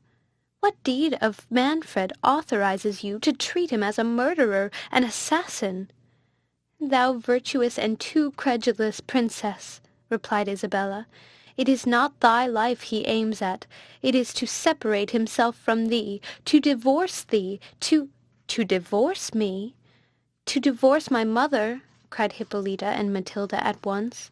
Yes, said Isabella, and to complete his crime he meditates— I cannot speak it. What can surpass what thou hast already uttered, said Matilda. Hippolyta was silent. Grief choked her speech, and the recollection of Manfred's late ambiguous discourses confirmed what she heard. Excellent, dear lady, madam, mother, cried Isabella, flinging herself at Hippolyta's feet in a transport of passion. Trust me, believe me, I will die 1,000 deaths sooner than consent to injure you, than yield to so odious— Oh, this is too much, cried Hippolyta. What crimes does one crime against? Rise, dear Isabella. I do not doubt your virtue. Oh, Matilda, this stroke is too heavy for thee. Weep not, my child, and not a murmur, I charge thee. Remember he is thy father still. But you are my mother, too, said Matilda fervently, and you are virtuous, you are guiltless. Oh, must not I complain? You must not, said Hippolyta. Come, all will yet be well. Manfred, in the agony for the loss of thy brother, knew not what he said. Perhaps Isabella misunderstood him. His heart is good, and, my child, thou knowest not all. There is a destiny hangs over us. The hand of Providence is stretched out. Oh, could I but save thee from the wreck! Yes, continued she in a firmer tone, perhaps the sacrifice of myself may atone for all. I will go and offer myself to this divorce. It boots not what becomes of me. I will withdraw into the neighboring monastery, and waste the remainder of life in prayers and tears for my child and the prince. Thou art as much too good for this world, cried Isabella, as Manfred is execrable. But think not, lady, that thy weakness shall determine for me. I swear, hear me all ye angels. Stop, I adjure thee, cried Hippolyta. Remember, thou dost not depend on thyself. Thou hast a father.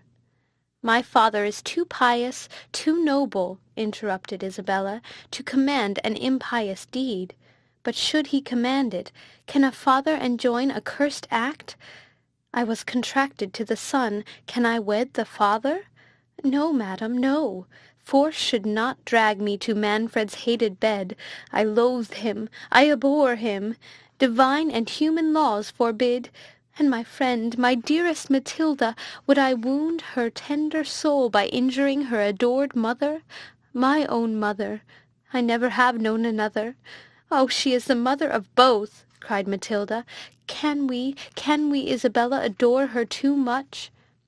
My lovely children, said the touched Hippolyta, your tenderness overpowers me, but I must not give way to it. It is not ours to make election for ourselves. Heaven, our fathers, and our husbands must decide for us. Have patience until you hear what Manfred and Frederick have determined. If the Marquis accepts Matilda's hand, I know she will readily obey. Heaven may interpose and prevent the rest. What means my child? Continued she, seeing Matilda fall at her feet with a flood of speechless tears. But no, answer me not, my daughter. I must not hear a word against the pleasure of thy father. Oh, doubt not my obedience, my dreadful obedience to him and to you, said Matilda. But can I, most respected of women, can I experience all this tenderness, this world of goodness, and conceal a thought from the best of mothers? What art thou going to utter? Said Isabella, trembling. Recollect thyself, Matilda. "No, Isabella," said the princess, "I should not deserve this incomparable parent, if the inmost recesses of my soul harboured a thought without her permission. Nay, I have offended her. I have suffered a passion to enter my heart without her avowal. But here I disclaim it. Here I vow to heaven and her—" "My child, my child," said Hippolyta, "what words are these? What new calamities has fate in store for us? Thou a passion? Thou in this hour of destruction? Oh, I see all my guilt," said Matilda. "I abhor myself, if I cost my mother a pang. She is the dearest thing I have on earth. Oh, I will never, never behold him more." "Isabella," said Hippolyta, "thou art conscious to this unhappy secret, whatever it is. Speak!" "What!" cried Matilda, "have I so forfeited my mother's love that she will not permit me even to speak my own guilt? Oh, wretched, wretched Matilda!" "Thou art too cruel," said Isabella to Hippolyta. "Canst thou behold this anguish of a virtuous mind, and not commiserate it?" "Not pity, my child," said Hippolyta, catching Matilda in her arms. "Oh, I know she is good. She is all virtue, all tenderness and duty. I do forgive thee, my excellent, my only hope." The princesses then revealed to Hippolyta their mutual inclination for Theodore, and the purpose of Isabella to resign him to Matilda. Hippolyta blamed their imprudence, and showed them the improbability that either father would consent to bestow his heiress on so poor a man, though nobly born. Some comfort it gave her to find their passion of so recent a date, and that Theodore had had but little cause to suspect it in either. She strictly enjoined them to avoid all correspondence with him. This Matilda fervently promised, but Isabella, who flattered herself that she meant no more than to promote his union with her friend, could not determine to avoid him, and made no reply. "I will go to the convent," said Hippolyta, "and order new masses to be said for a deliverance from these calamities." "Oh, my mother," said Matilda, "you mean to quit us. You mean to take sanctuary, and to give my father an opportunity of pursuing his fatal intention. Alas! On my knees I supplicate you to forbear. Will you leave me a prey to Frederick? I will follow you to the convent." "Be at peace, my child," said Hippolyta. "I will return instantly. I will never abandon thee, until I know it is the will of heaven, and for thy benefit." "Do not deceive me," said Matilda. "I will not marry Frederick until thou commandest it. Alas, what will become of me?" "Why that exclamation?" said Hippolyta. "I have promised thee to return—" "Ah, my mother," replied Matilda, "stay and save me from myself. A frown from thee can do more than all my father's severity. I have given away my heart, and you alone can make me recall it." "No more," said Hippolyta. "Thou must not relapse, Matilda." "I can quit Theodore," said she, "but must I wed another? Let me attend thee to the altar, and shut myself from the world for ever." "Thy fate depends on thy father," said Hippolyta. "I have ill bestowed my tenderness, if it has taught thee to revere aught beyond him. Adieu, my child. I go to pray for thee." Hippolyta's real purpose was to demand of Jerome whether in conscience she might not consent to the divorce. She had oft urged Manfred to resign the principality, which the delicacy of her conscience rendered an hourly burden to her. These scruples concurred to make the separation from her husband appear less dreadful to her than it would have seemed in any other situation. Jerome, at quitting the castle overnight, had questioned Theodore severely why he had accused him to Manfred of being privy to his escape. Theodore owned it had been with design to prevent Manfred's suspicion from alighting on Matilda, and added, the holiness of Jerome's life and character secured him from the tyrant's wrath. Jerome was heartily grieved to discover his son's inclination for that princess, and leaving him to his rest, promised in the morning to acquaint him with important reasons for conquering his passion. Theodore, like Isabella, was too recently acquainted with parental authority to submit to its decisions against the impulse of his heart. He had little curiosity to learn the friar's reasons, and less disposition to obey them. The lovely Matilda had made stronger impressions on him than filial affection. All night he pleased himself with visions of love, and it was not till late after the morning office that he recollected the friar's commands to attend him at Alfonso's tomb. "Young man," said Jerome, when he saw him, "this tardiness does not please me. Have a father's commands already so little weight?" Theodore made awkward excuses, and attributed his delay to having overslept himself. "And on whom were thy dreams employed?"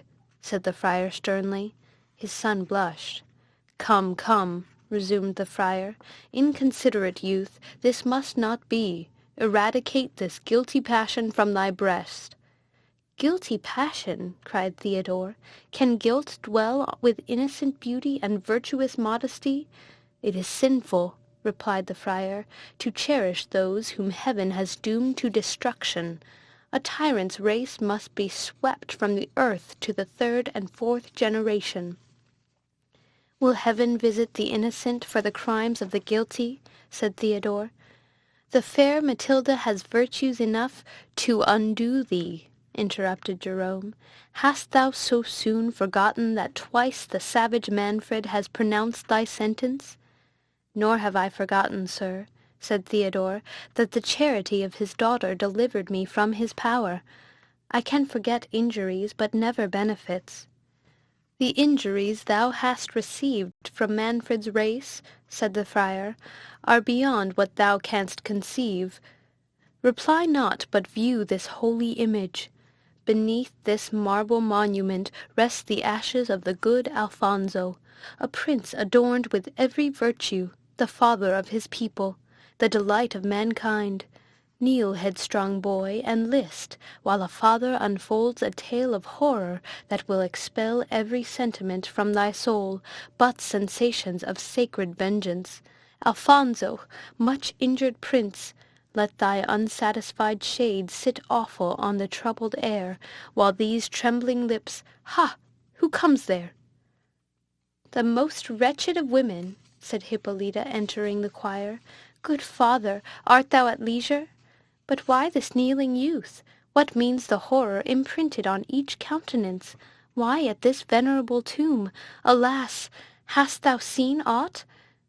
"We were pouring forth our orisons to heaven," replied the friar, with some confusion, "to put an end to the woes of this deplorable province. Join with us, lady. Thy spotless soul may obtain an exemption from the judgments which the portents of these days but too speakingly denounce against thy house." "I pray fervently to heaven to divert them," said the pious princess. "Thou knowest it has been the occupation of my life to wrest a blessing for my lord and my harmless children. One, alas, is taken from me. Would heaven but hear me for my poor Matilda!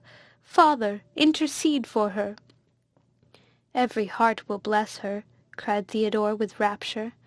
"Be dumb, rash youth," said Jerome, "and thou, fond princess, contend not with powers above. The Lord giveth, and the Lord taketh away. Bless his holy name, and submit to his decrees." "I do most devoutly," said Hippolyta, "but will he not spare my only comfort? Must Matilda perish too? Ah, father, I came, but dismiss thy son. No ear but thine must hear what I have to utter." "May heaven grant thy every wish, most excellent princess," said Theodore, retiring. Jerome frowned. Hippolyta then acquainted the friar with the proposal she had suggested to Manfred, his approbation of it, and the tender of Matilda that he was gone to make to Frederick. Jerome could not conceal his dislike of the notion, which he covered under pretence of the improbability that Frederick, the nearest of blood to Alfonso, and who was come to claim his succession, would yield to an alliance with the usurper of his right. But nothing could equal the perplexity of the friar when Hippolyta confessed her readiness not to oppose the separation, and demanded his opinion on the legality of her acquiescence.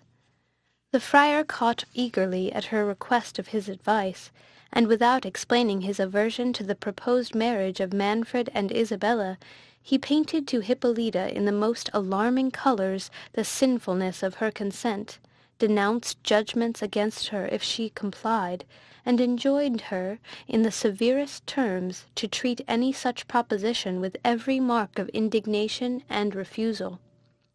Manfred, in the meantime, had broken his purpose to Frederick, and proposed the double marriage. That weak prince, who had been struck with the charms of Matilda, listened but too eagerly to the offer. He forgot his enmity to Manfred, whom he saw but little hope of dispossessing by force, and flattering himself that no issue might succeed from the union of his daughter with the tyrant, he looked upon his own succession to the principality as facilitated by wedding Matilda. He made faint opposition to the proposal, affecting for form only not to acquiesce unless Hippolyta should consent to the divorce. Manfred took that upon himself. Transported with his success, and impatient to see himself in a situation to expect sons, he hastened to his wife's apartment, determined to extort her compliance. He learned with indignation that she was absent at the convent. His guilt suggested to him that she had probably been informed by Isabella of his purpose. He doubted whether her retirement to the convent did not import an intention of remaining there until she could raise obstacles to their divorce, and the suspicions he had already entertained of Jerome made him apprehend that the friar would not only traverse his views, but might have inspired Hippolyta with the resolution of taking sanctuary. Impatient to unravel this clue, and to defeat its success, Manfred hastened to the convent, and arrived there as the friar was earnestly exhorting the princess never to yield to the divorce. "Madam," said Manfred, "what business drew you hither? Why did you not await my return from the Marquis?" "I came to implore a blessing on your counsels," replied Hippolyta. "My counsels do not need a friar's intervention," said Manfred, "and of all men living is that hoary traitor the only one whom you delight to confer with?" "Profane prince," said Jerome, "is it at the altar that thou choosest to insult the servants of the altar? But, Manfred, thy impious schemes are known. Heaven and this virtuous lady know them. Nay, frown not, prince, the church despises thy menaces. Her thunders will be heard above thy wrath. Dare to proceed in thy cursed purpose of a divorce until her sentence be known, and here I lance her anathema at thy head." "Audacious rebel," said Manfred, endeavouring to conceal the awe with which the friar's words inspired him. "Dost thou presume to threaten thy lawful prince?" "Thou art no lawful prince," said Jerome. "Thou art no prince. Go, discuss thy claim with Frederick, and when that is done—" "It is done," replied Manfred. "Frederick accepts Matilda's hand, and is content to waive his claim, unless I have no male issue." As he spoke those words 3 drops of blood fell from the nose of Alfonso's statue. Manfred turned pale, and the princess sank on her knees. "Behold," said the friar, "mark this miraculous indication that the blood of Alfonso will never mix with that of Manfred." "My gracious lord," said Hippolyta, "let us submit ourselves to heaven. Think not thy ever-obedient wife rebels against thy authority. I have no will but that of my lord and the church, and to that revered tribunal let us appeal. It does not depend on us to burst the bonds that unite us. If the church shall approve the dissolution of our marriage, be it so. I have but few years, and those of sorrow, to pass. Where can they be worn away so well as at the foot of this altar, in prayers for thine and Matilda's safety?" "But thou shalt not remain here until then," said Manfred. Repair with me to the castle, and there I will advise on the proper measures for a divorce. But this meddling friar comes not thither. My hospitable roof shall never more harbour a traitor, and for thy reverence's offspring, continued he, I banish him from my dominions. He, I ween, is no sacred personage, nor under the protection of the Church. Whoever weds Isabella, it shall not be Father Falconara's started-up son. They start up, said the friar, who are suddenly beheld in the seat of lawful princes, but they wither away like the grass, and their place knows them no more. Manfred, casting a look of scorn at the friar, led Hippolyta forth, but at the door of the church whispered one of his attendants to remain concealed about the convent, and bring him instant notice if any one from the castle should repair thither. End of chapter. Chapter 5. Every reflection which Manfred made on the friar's behaviour conspired to persuade him that Jerome was privy to an amour between Isabella and Theodore. But Jerome's new presumption, so dissonant from his former meekness, suggested still deeper apprehensions. The prince even suspected that the friar depended on some secret support from Frederick, whose arrival, coinciding with the novel appearance of Theodore, seemed to bespeak a correspondence. Still more was he troubled with the resemblance of Theodore to Alfonso's portrait. The latter, he knew, had unquestionably died without issue. Frederick had consented to bestow Isabella on him. These contradictions agitated his mind with numberless pangs. He saw but two methods of extricating himself from his difficulties. The one was to resign his dominions to the Marquis. Pride, ambition, and his reliance on ancient prophecies, which had pointed out a possibility of his preserving them to his posterity, combated that thought. The other was to press his marriage with Isabella. After long ruminating on these anxious thoughts, as he marched silently with Hippolyta to the castle, he at last discoursed with that princess on the subject of his disquiet, and used every insinuating and plausible argument to extract her consent to, even her promise of, promoting the divorce. Hippolyta needed little persuasions to bend her to his pleasure. She endeavoured to win him over to the measure of resigning his dominions, but finding her exhortations fruitless, she assured him that as far as her conscience would allow, she would raise no opposition to a separation, though without better founded scruples than what he yet alleged, she would not engage to be active in demanding it. This compliance, though inadequate, was sufficient to raise Manfred's hopes. He trusted that his power and wealth would easily advance his suit at the court of Rome, whither he resolved to engage Frederick to take a journey on purpose. That prince had discovered so much passion for Matilda that Manfred hoped to obtain all he wished by holding out or withdrawing his daughter's charms, according as the Marquis should appear more or less disposed to cooperate in his views. Even the absence of Frederick would be a material point gained until he could take further measures for his security. Dismissing Hippolyta to her apartment, he repaired to that of the Marquis, but crossing the great hall through which he was to pass, he met Bianca.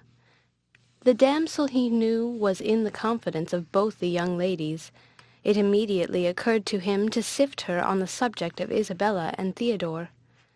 Calling her aside into the recess of the oriel window of the hall, and soothing her with many fair words and promises, he demanded of her whether she knew aught of the state of Isabella's affections. "Ay, my lord.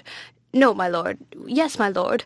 Poor lady, she is wonderfully alarmed about her father's wounds, but I tell her he will do well. Don't your highness think so?" "I do not ask you," replied Manfred, "what she thinks about her father, but you are in her secrets. Come, be a good girl and tell me, is there any young man— Ha! You understand me. Lord bless me, understand your highness? No, not I. I told her a few vulnerary herbs and repose. I am not talking, replied the prince impatiently, about her father. I know he will do well. Bless me, I rejoice to hear your highness say so, for though I thought it not right to let my young lady despond, methought his greatness had a wan look, and a something. I remember when young Ferdinand was wounded by the Venetian. Thou answerest from the point, interrupted Manfred. But here, take this jewel. Perhaps that may fix thy attention. Nay, no reverences. My favour shall not stop here. Come, tell me truly, how stands Isabella's heart? Well, your highness has such a way, said Bianca. To be sure, but can your highness keep a secret? If it should ever come out of your lips— It shall not, cried Manfred. Nay, but swear, your highness. By my halidame, if it should ever be known that I said it— Why, truth is truth. I do not think my Lady Isabella ever much affectioned my young lord your son, yet he was a sweet youth, as one should see. I am sure, if I had been a princess— But bless me, I must attend my Lady Matilda. She will marvel what is become of me. Stay, cried Manfred, thou hast not satisfied my question. Hast thou ever carried any message, any letter? Ay, good gracious, cried Bianca, I carry a letter? I would not to be a queen. I hope your highness thinks, though I am poor, I am honest. Did your highness never hear what Count Marsigli offered me when he came a-wooing to my Lady Matilda? I have not leisure, said Manfred, to listen to thy tale. I do not question thy honesty, but it is thy duty to conceal nothing from me. How long has Isabella been acquainted with Theodore? Nay, there is nothing can escape your highness, said Bianca. Not that I know anything of the matter. Theodore, to be sure, is a proper young man, and, as my Lady Matilda says, the very image of good Alfonso. Has not your highness remarked it? Yes, yes. No, thou torturest me, said Manfred. Where did they meet? When? Who? My Lady Matilda? said Bianca. No, no, not Matilda. Isabella. When did Isabella first become acquainted with this Theodore? Virgin Mary, said Bianca. How should I know? Thou dost know, said Manfred, and I must know. I will— Lord, your highness is not jealous of young Theodore, said Bianca. Jealous? No, no. Why should I be jealous? Perhaps I mean to unite them. If I were sure Isabella would have no repugnance— Repugnance? No, I'll warrant her, said Bianca. He is as comely a youth as ever trot on Christian ground. We are all in love with him. There is not a soul in the castle but would be rejoiced to have him for our prince. I mean, when it shall please heaven to call your highness to itself. Indeed, said Manfred. Has it gone so far? Oh, this cursed friar! But I must not lose time. Go, Bianca, attend Isabella. But I charge thee not a word of what has passed. Find out how she is affected towards Theodore. Bring me good news, and that ring has a companion. Wait at the foot of the winding staircase. I am going to visit the Marquis, and will talk further with thee at my return.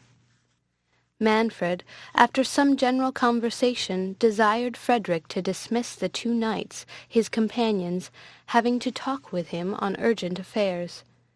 As soon as they were alone, he began in artful guise to sound the Marquis on the subject of Matilda, and finding him disposed to his wish, he let drop hints on the difficulties that would attend the celebration of their marriage, unless— At that instant Bianca burst into the room with a wildness in her look and gestures that spoke the utmost terror. "Oh, my lord," cried she, "we are all undone. It is come again, it is come again." "What is come again?" cried Manfred, amazed. "Oh, the hand! The giant! The hand! Support me! I am terrified out of my senses!" cried Bianca. "I will not sleep in the castle tonight. Where shall I go? My things may come after me tomorrow. Would I had been content to wed Francesco. This comes of ambition." "What has terrified thee thus, young woman?" said the Marquis. "Thou art safe here, be not alarmed." "Oh, your greatness is wonderfully good," said Bianca, "but I dare not. No, pray let me go. I had rather leave everything behind me than stay another hour under this roof." "Go to, thou hast lost thy senses," said Manfred. "Interrupt us not, we were communing on important matters. My lord, this wench is subject to fits. Come with me, Bianca." "Oh, the saints, no!" said Bianca. "For certain it comes to warn your highness. Why should it appear to me else? I say my prayers morning and evening. Oh, if your highness had believed Diego, 'tis the same hand that he saw the foot to in the gallery chamber. Father Jerome has often told us the prophecy would be out one of these days. Bianca, said he, mark my words." "Thou ravest," said Manfred in a rage. "Be gone, and keep these fooleries to frighten thy companions." "What, my lord?" cried Bianca. "Do you think I have seen nothing? Go to the foot of the great stairs yourself. As I live, I saw it." "Saw what? Tell us, fair maid, what thou hast seen," said Frederick. "Can your highness listen," said Manfred, "to the delirium of a silly wench who has heard stories of apparitions until she believes them?" "This is more than fancy," said the Marquis. "Her terror is too natural and too strongly impressed to be the work of imagination. Tell us, fair maiden, what it is has moved thee thus." "Yes, my lord, thank your greatness," said Bianca. "I believe I look very pale. I shall be better when I have recovered myself. I was going to my Lady Isabella's chamber, by his highness's order—" "We do not want the circumstances," interrupted Manfred. "Since his highness will have it so, proceed, but be brief." "Lord, your highness thwarts one so," replied Bianca. "I fear my hair. I am sure I never in my life— Well, as I was telling your greatness, I was going by his highness's order to my Lady Isabella's chamber. She lies in the watchet-coloured chamber, on the right hand, one pair of stairs. So when I came to the great stairs, I was looking on his highness's present here. Grant me patience," said Manfred. "Will this wench never come to the point? What imports it to the Marquis that I gave thee a bauble for thy faithful attendance on my daughter? We want to know what thou sawest." "I was going to tell your highness," said Bianca, "if you would permit me. So as I was rubbing the ring, I am sure I had not gone up 3 steps, but I heard the rattling of armor, for all the world such a clatter as Diego says he heard when the giant turned him about in the gallery chamber." "What giant is this, my lord?" said the Marquis. "Is your castle haunted by giants and goblins?" "Lord, what! Has not your greatness heard the story of the giant in the gallery chamber?" cried Bianca. "I marvel his highness has not told you. Mayhap you do not know there is a prophecy—" "This trifling is intolerable," interrupted Manfred. "Let us dismiss this silly wench, my lord. We have more important affairs to discuss." "By your favour," said Frederick, "these are no trifles. The enormous sabre I was directed to in the wood, yon cask, its fellow, are these visions of this poor maiden's brain?" "So Jacques thinks, may it please your greatness," said Bianca. "He says this moon will not be out without our seeing some strange revolution. For my part, I should not be surprised if it was to happen tomorrow, for, as I was saying, when I heard the clattering of armor, I was all in a cold sweat.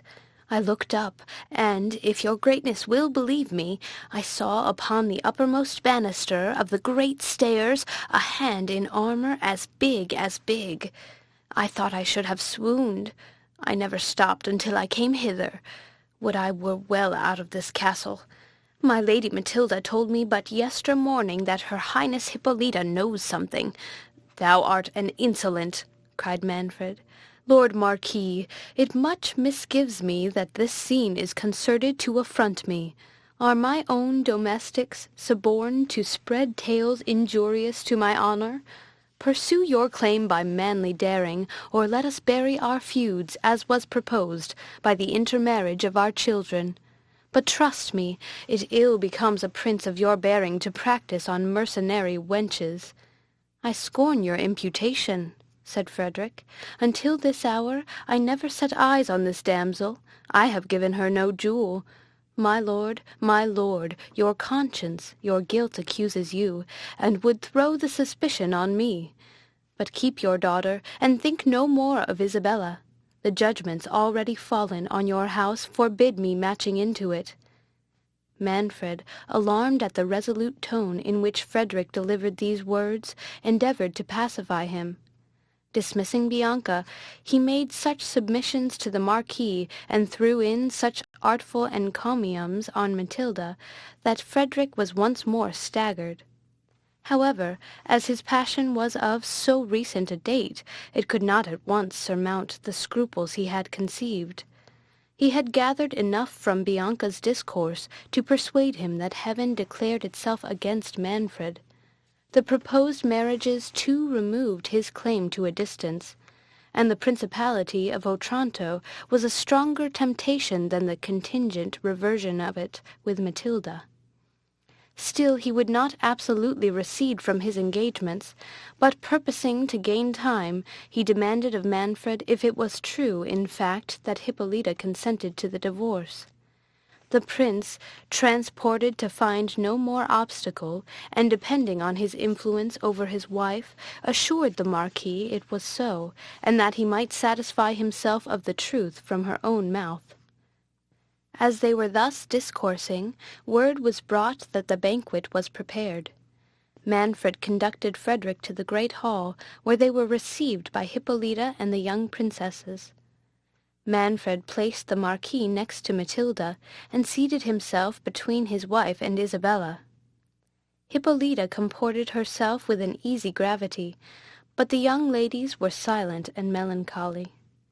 Manfred, who was determined to pursue his point with the Marquis in the remainder of the evening, pushed on the feast until it waxed late, affecting unrestrained gaiety and plying Frederick with repeated goblets of wine. The latter, more upon his guard than Manfred wished, declined his frequent challenges on pretence of his late loss of blood, while the prince, to raise his own disordered spirits and to counterfeit unconcern, indulged himself in plentiful draughts, though not to the intoxication of his senses. The evening being far advanced, the banquet concluded. Manfred would have withdrawn with Frederick, but the latter, pleading weakness and want of repose, retired to his chamber, gallantly telling the prince that his daughter should amuse his highness until himself could attend him. Manfred accepted the party, and to the no small grief of Isabella, accompanied her to her apartment. Matilda waited on her mother to enjoy the freshness of the evening on the ramparts of the castle.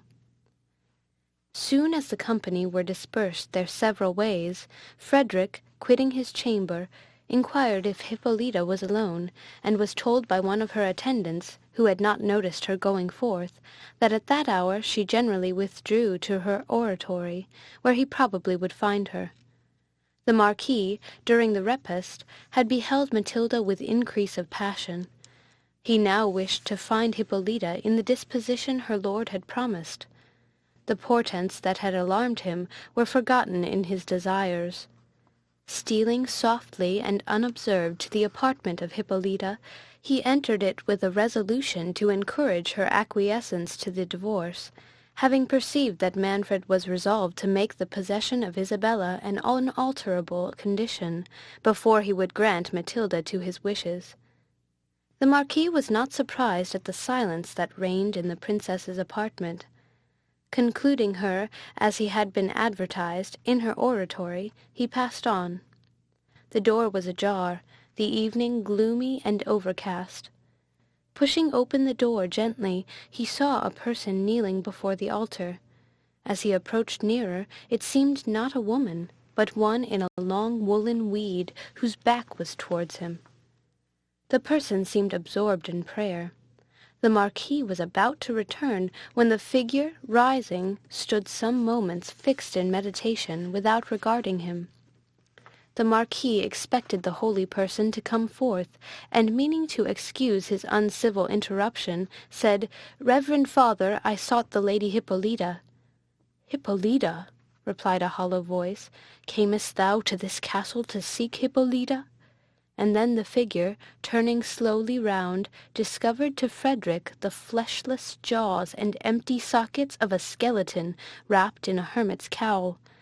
"Angels of grace, protect me!" cried Frederick, recoiling.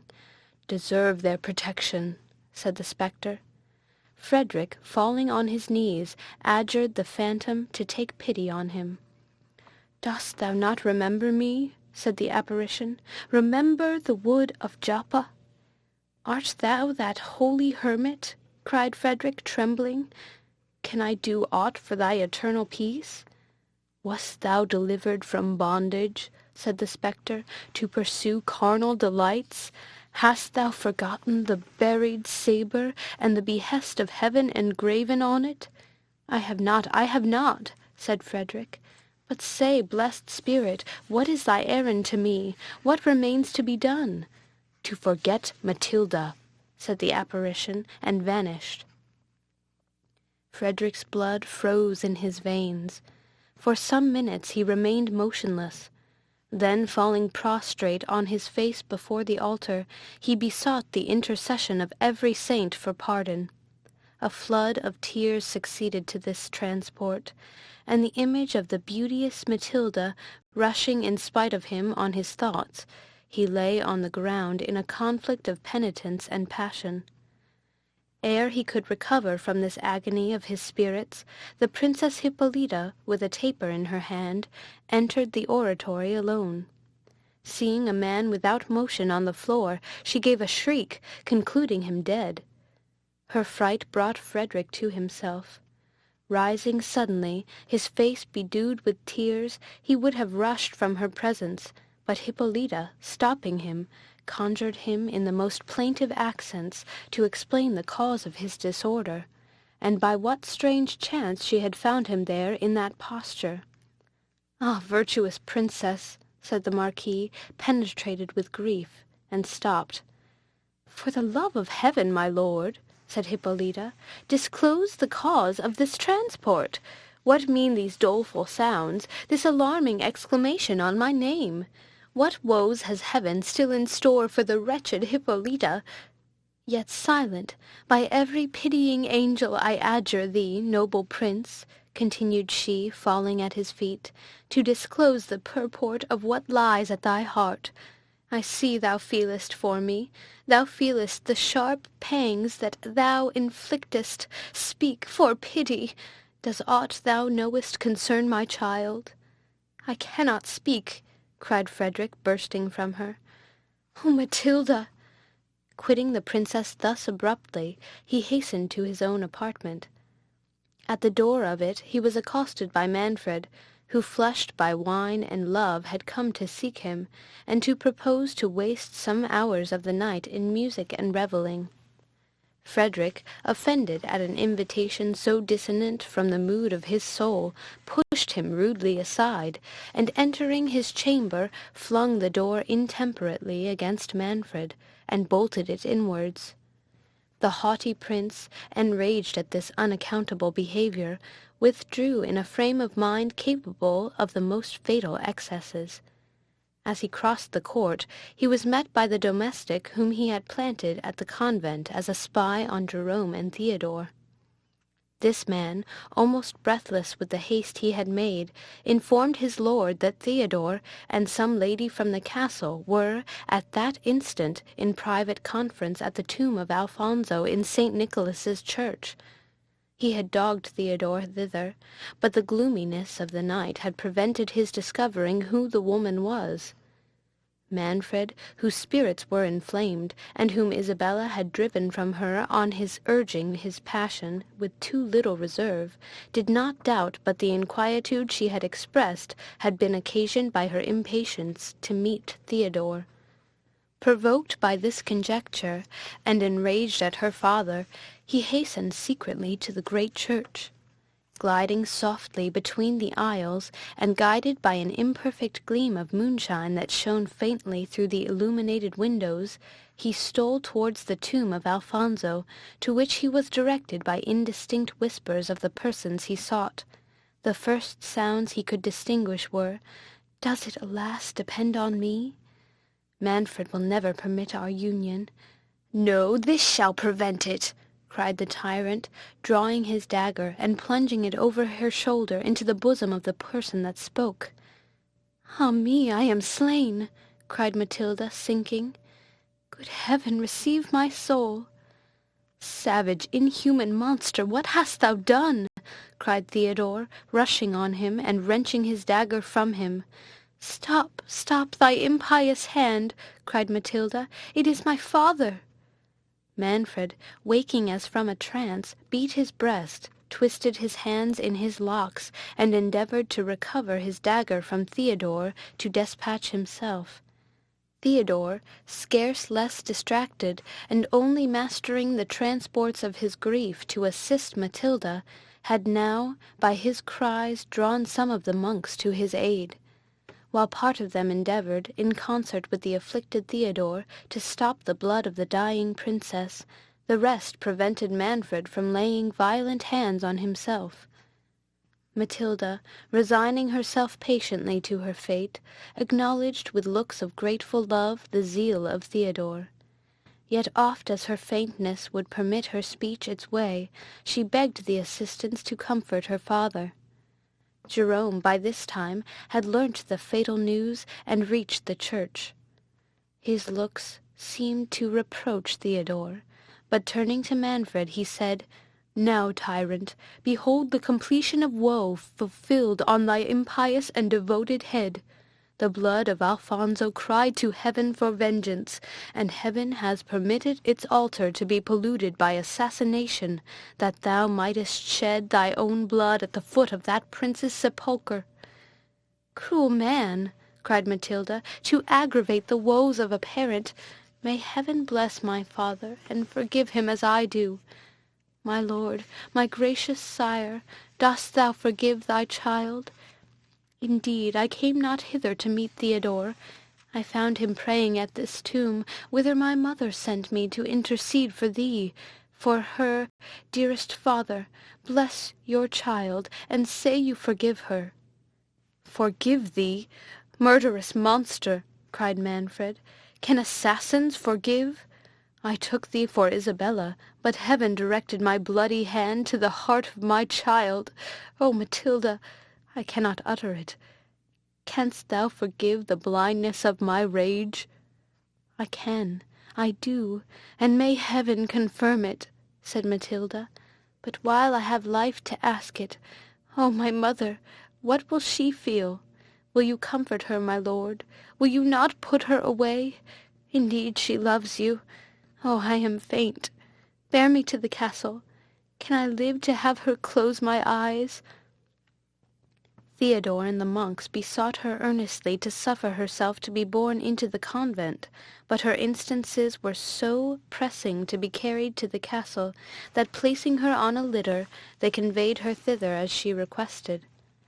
Theodore, supporting her head with his arm, and hanging over her in an agony of despairing love, still endeavoured to inspire her with hopes of life.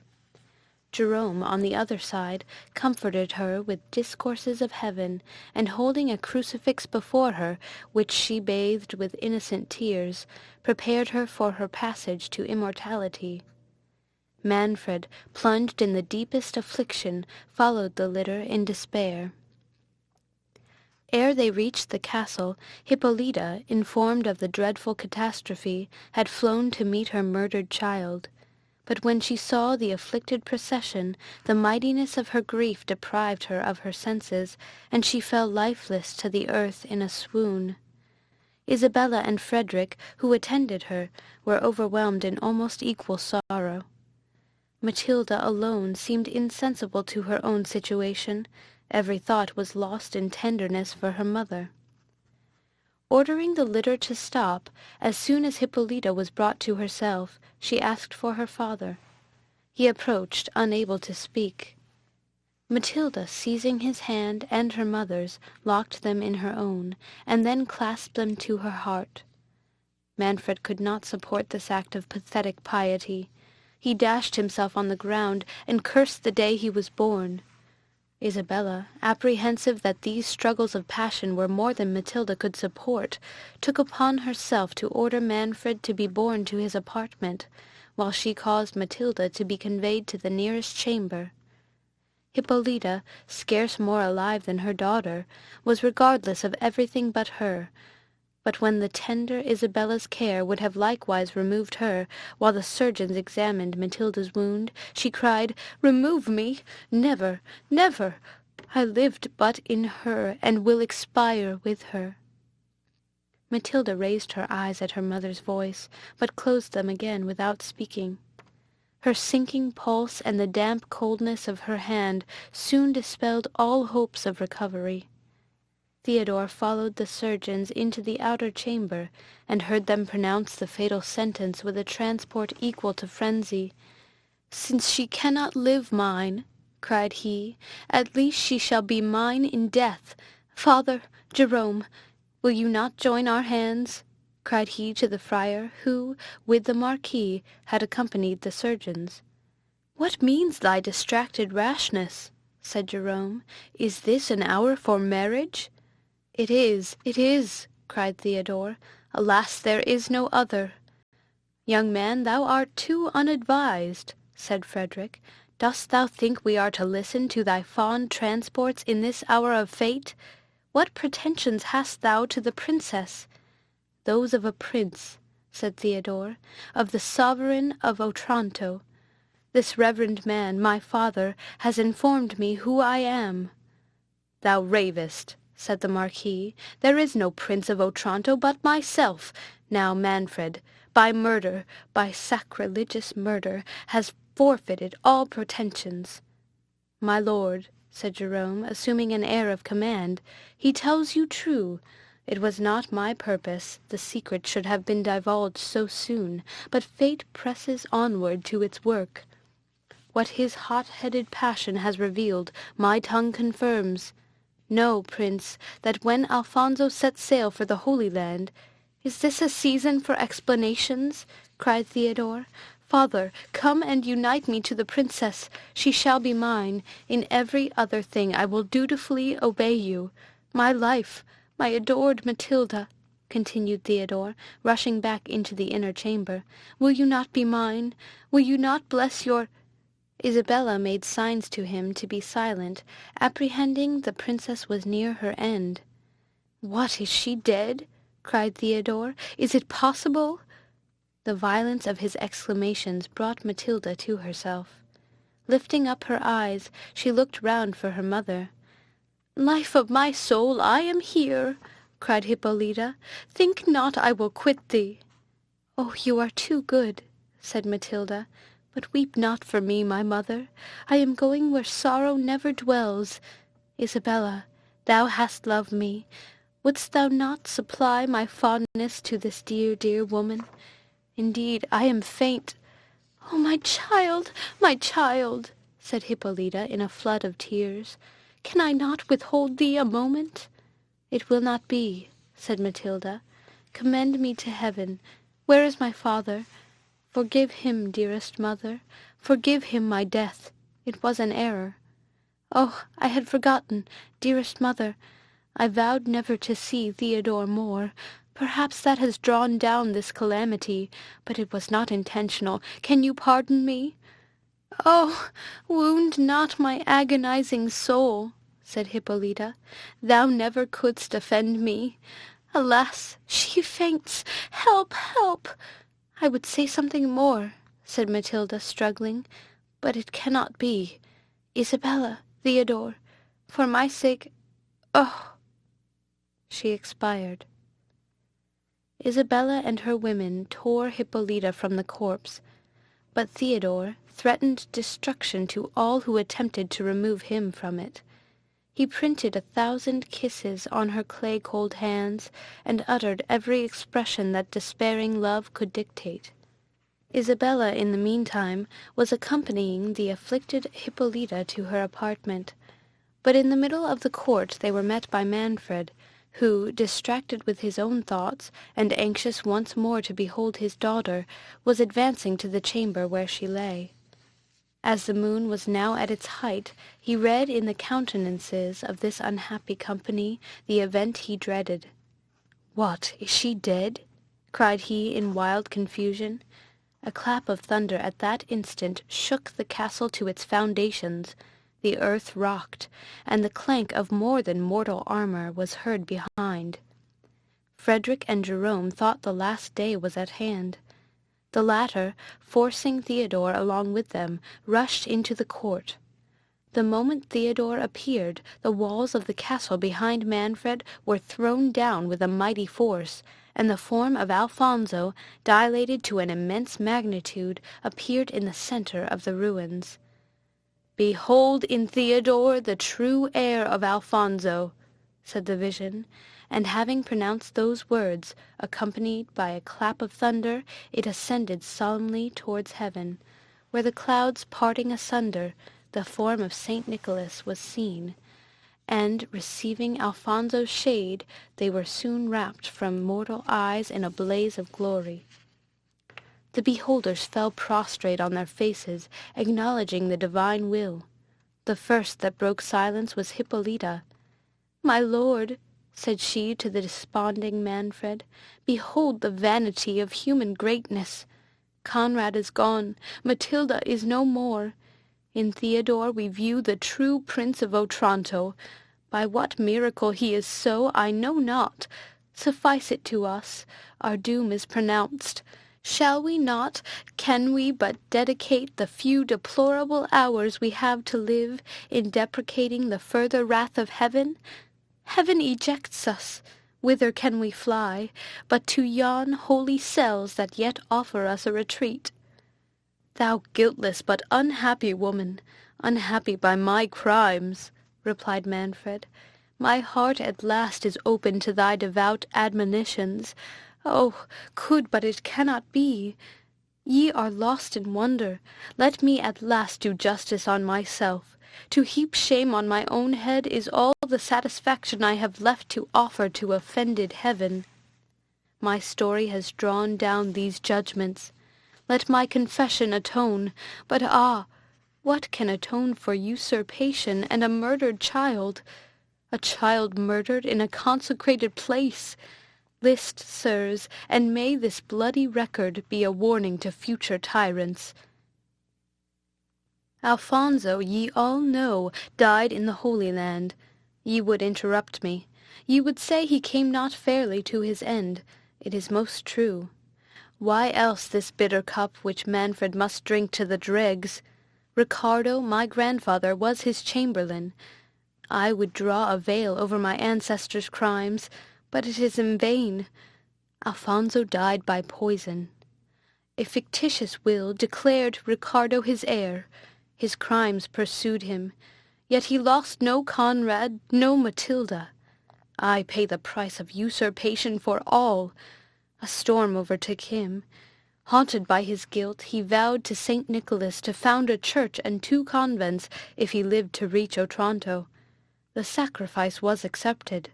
The saint appeared to him in a dream, and promised that Ricardo's posterity should reign in Otranto until the rightful owner should be grown too large to inhabit the castle, and as long as issue male from Ricardo's loins should remain to enjoy it. Alas, alas! Nor male nor female, except myself, remains of all his wretched race. I have done. The woes of these 3 days speak the rest. How this young man can be Alfonso's heir I know not, yet I do not doubt it. His are these dominions. I resign them. Yet I knew not Alfonso had an heir. I question not the will of heaven. Poverty and prayer must fill up the woeful space, until Manfred shall be summoned to Ricardo. What remains is my part to declare, said Jerome. When Alfonso set sail for the Holy Land, he was driven by a storm to the coast of Sicily. The other vessel, which bore Ricardo and his train, as your lordship must have heard, was separated from him. "It is most true," said Manfred, "and the title you give me is more than an outcast can claim. Well, be it so. Proceed." Jerome blushed and continued. For 3 months Lord Alfonso was wind-bound in Sicily. There he became enamored of a fair virgin named Victoria. He was too pious to tempt her to forbidden pleasures. They were married.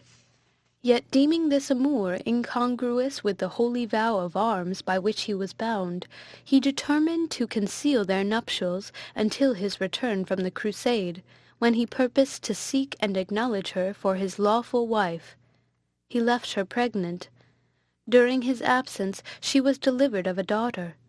But scarce had she felt a mother's pangs ere she heard the fatal rumour of her lord's death and the succession of Ricardo.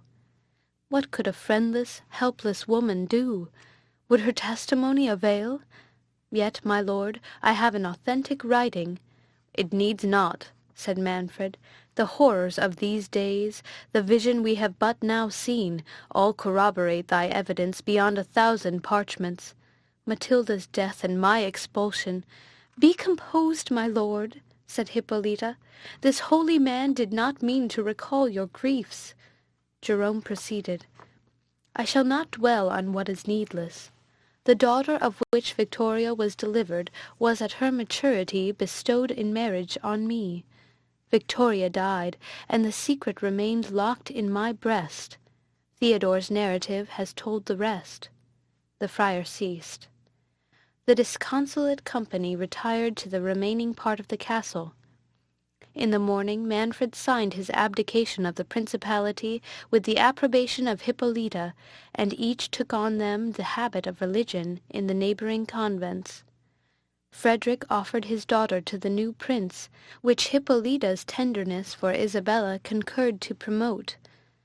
But Theodore's grief was too fresh to admit the thought of another love, and it was not until after frequent discourses with Isabella of his dear Matilda that he was persuaded he could know no happiness but in the society of one with whom he could forever indulge the melancholy that had taken possession of his soul. The End. Read by Amanda Eland for Lit2Go, on the web at fcit.usf.edu.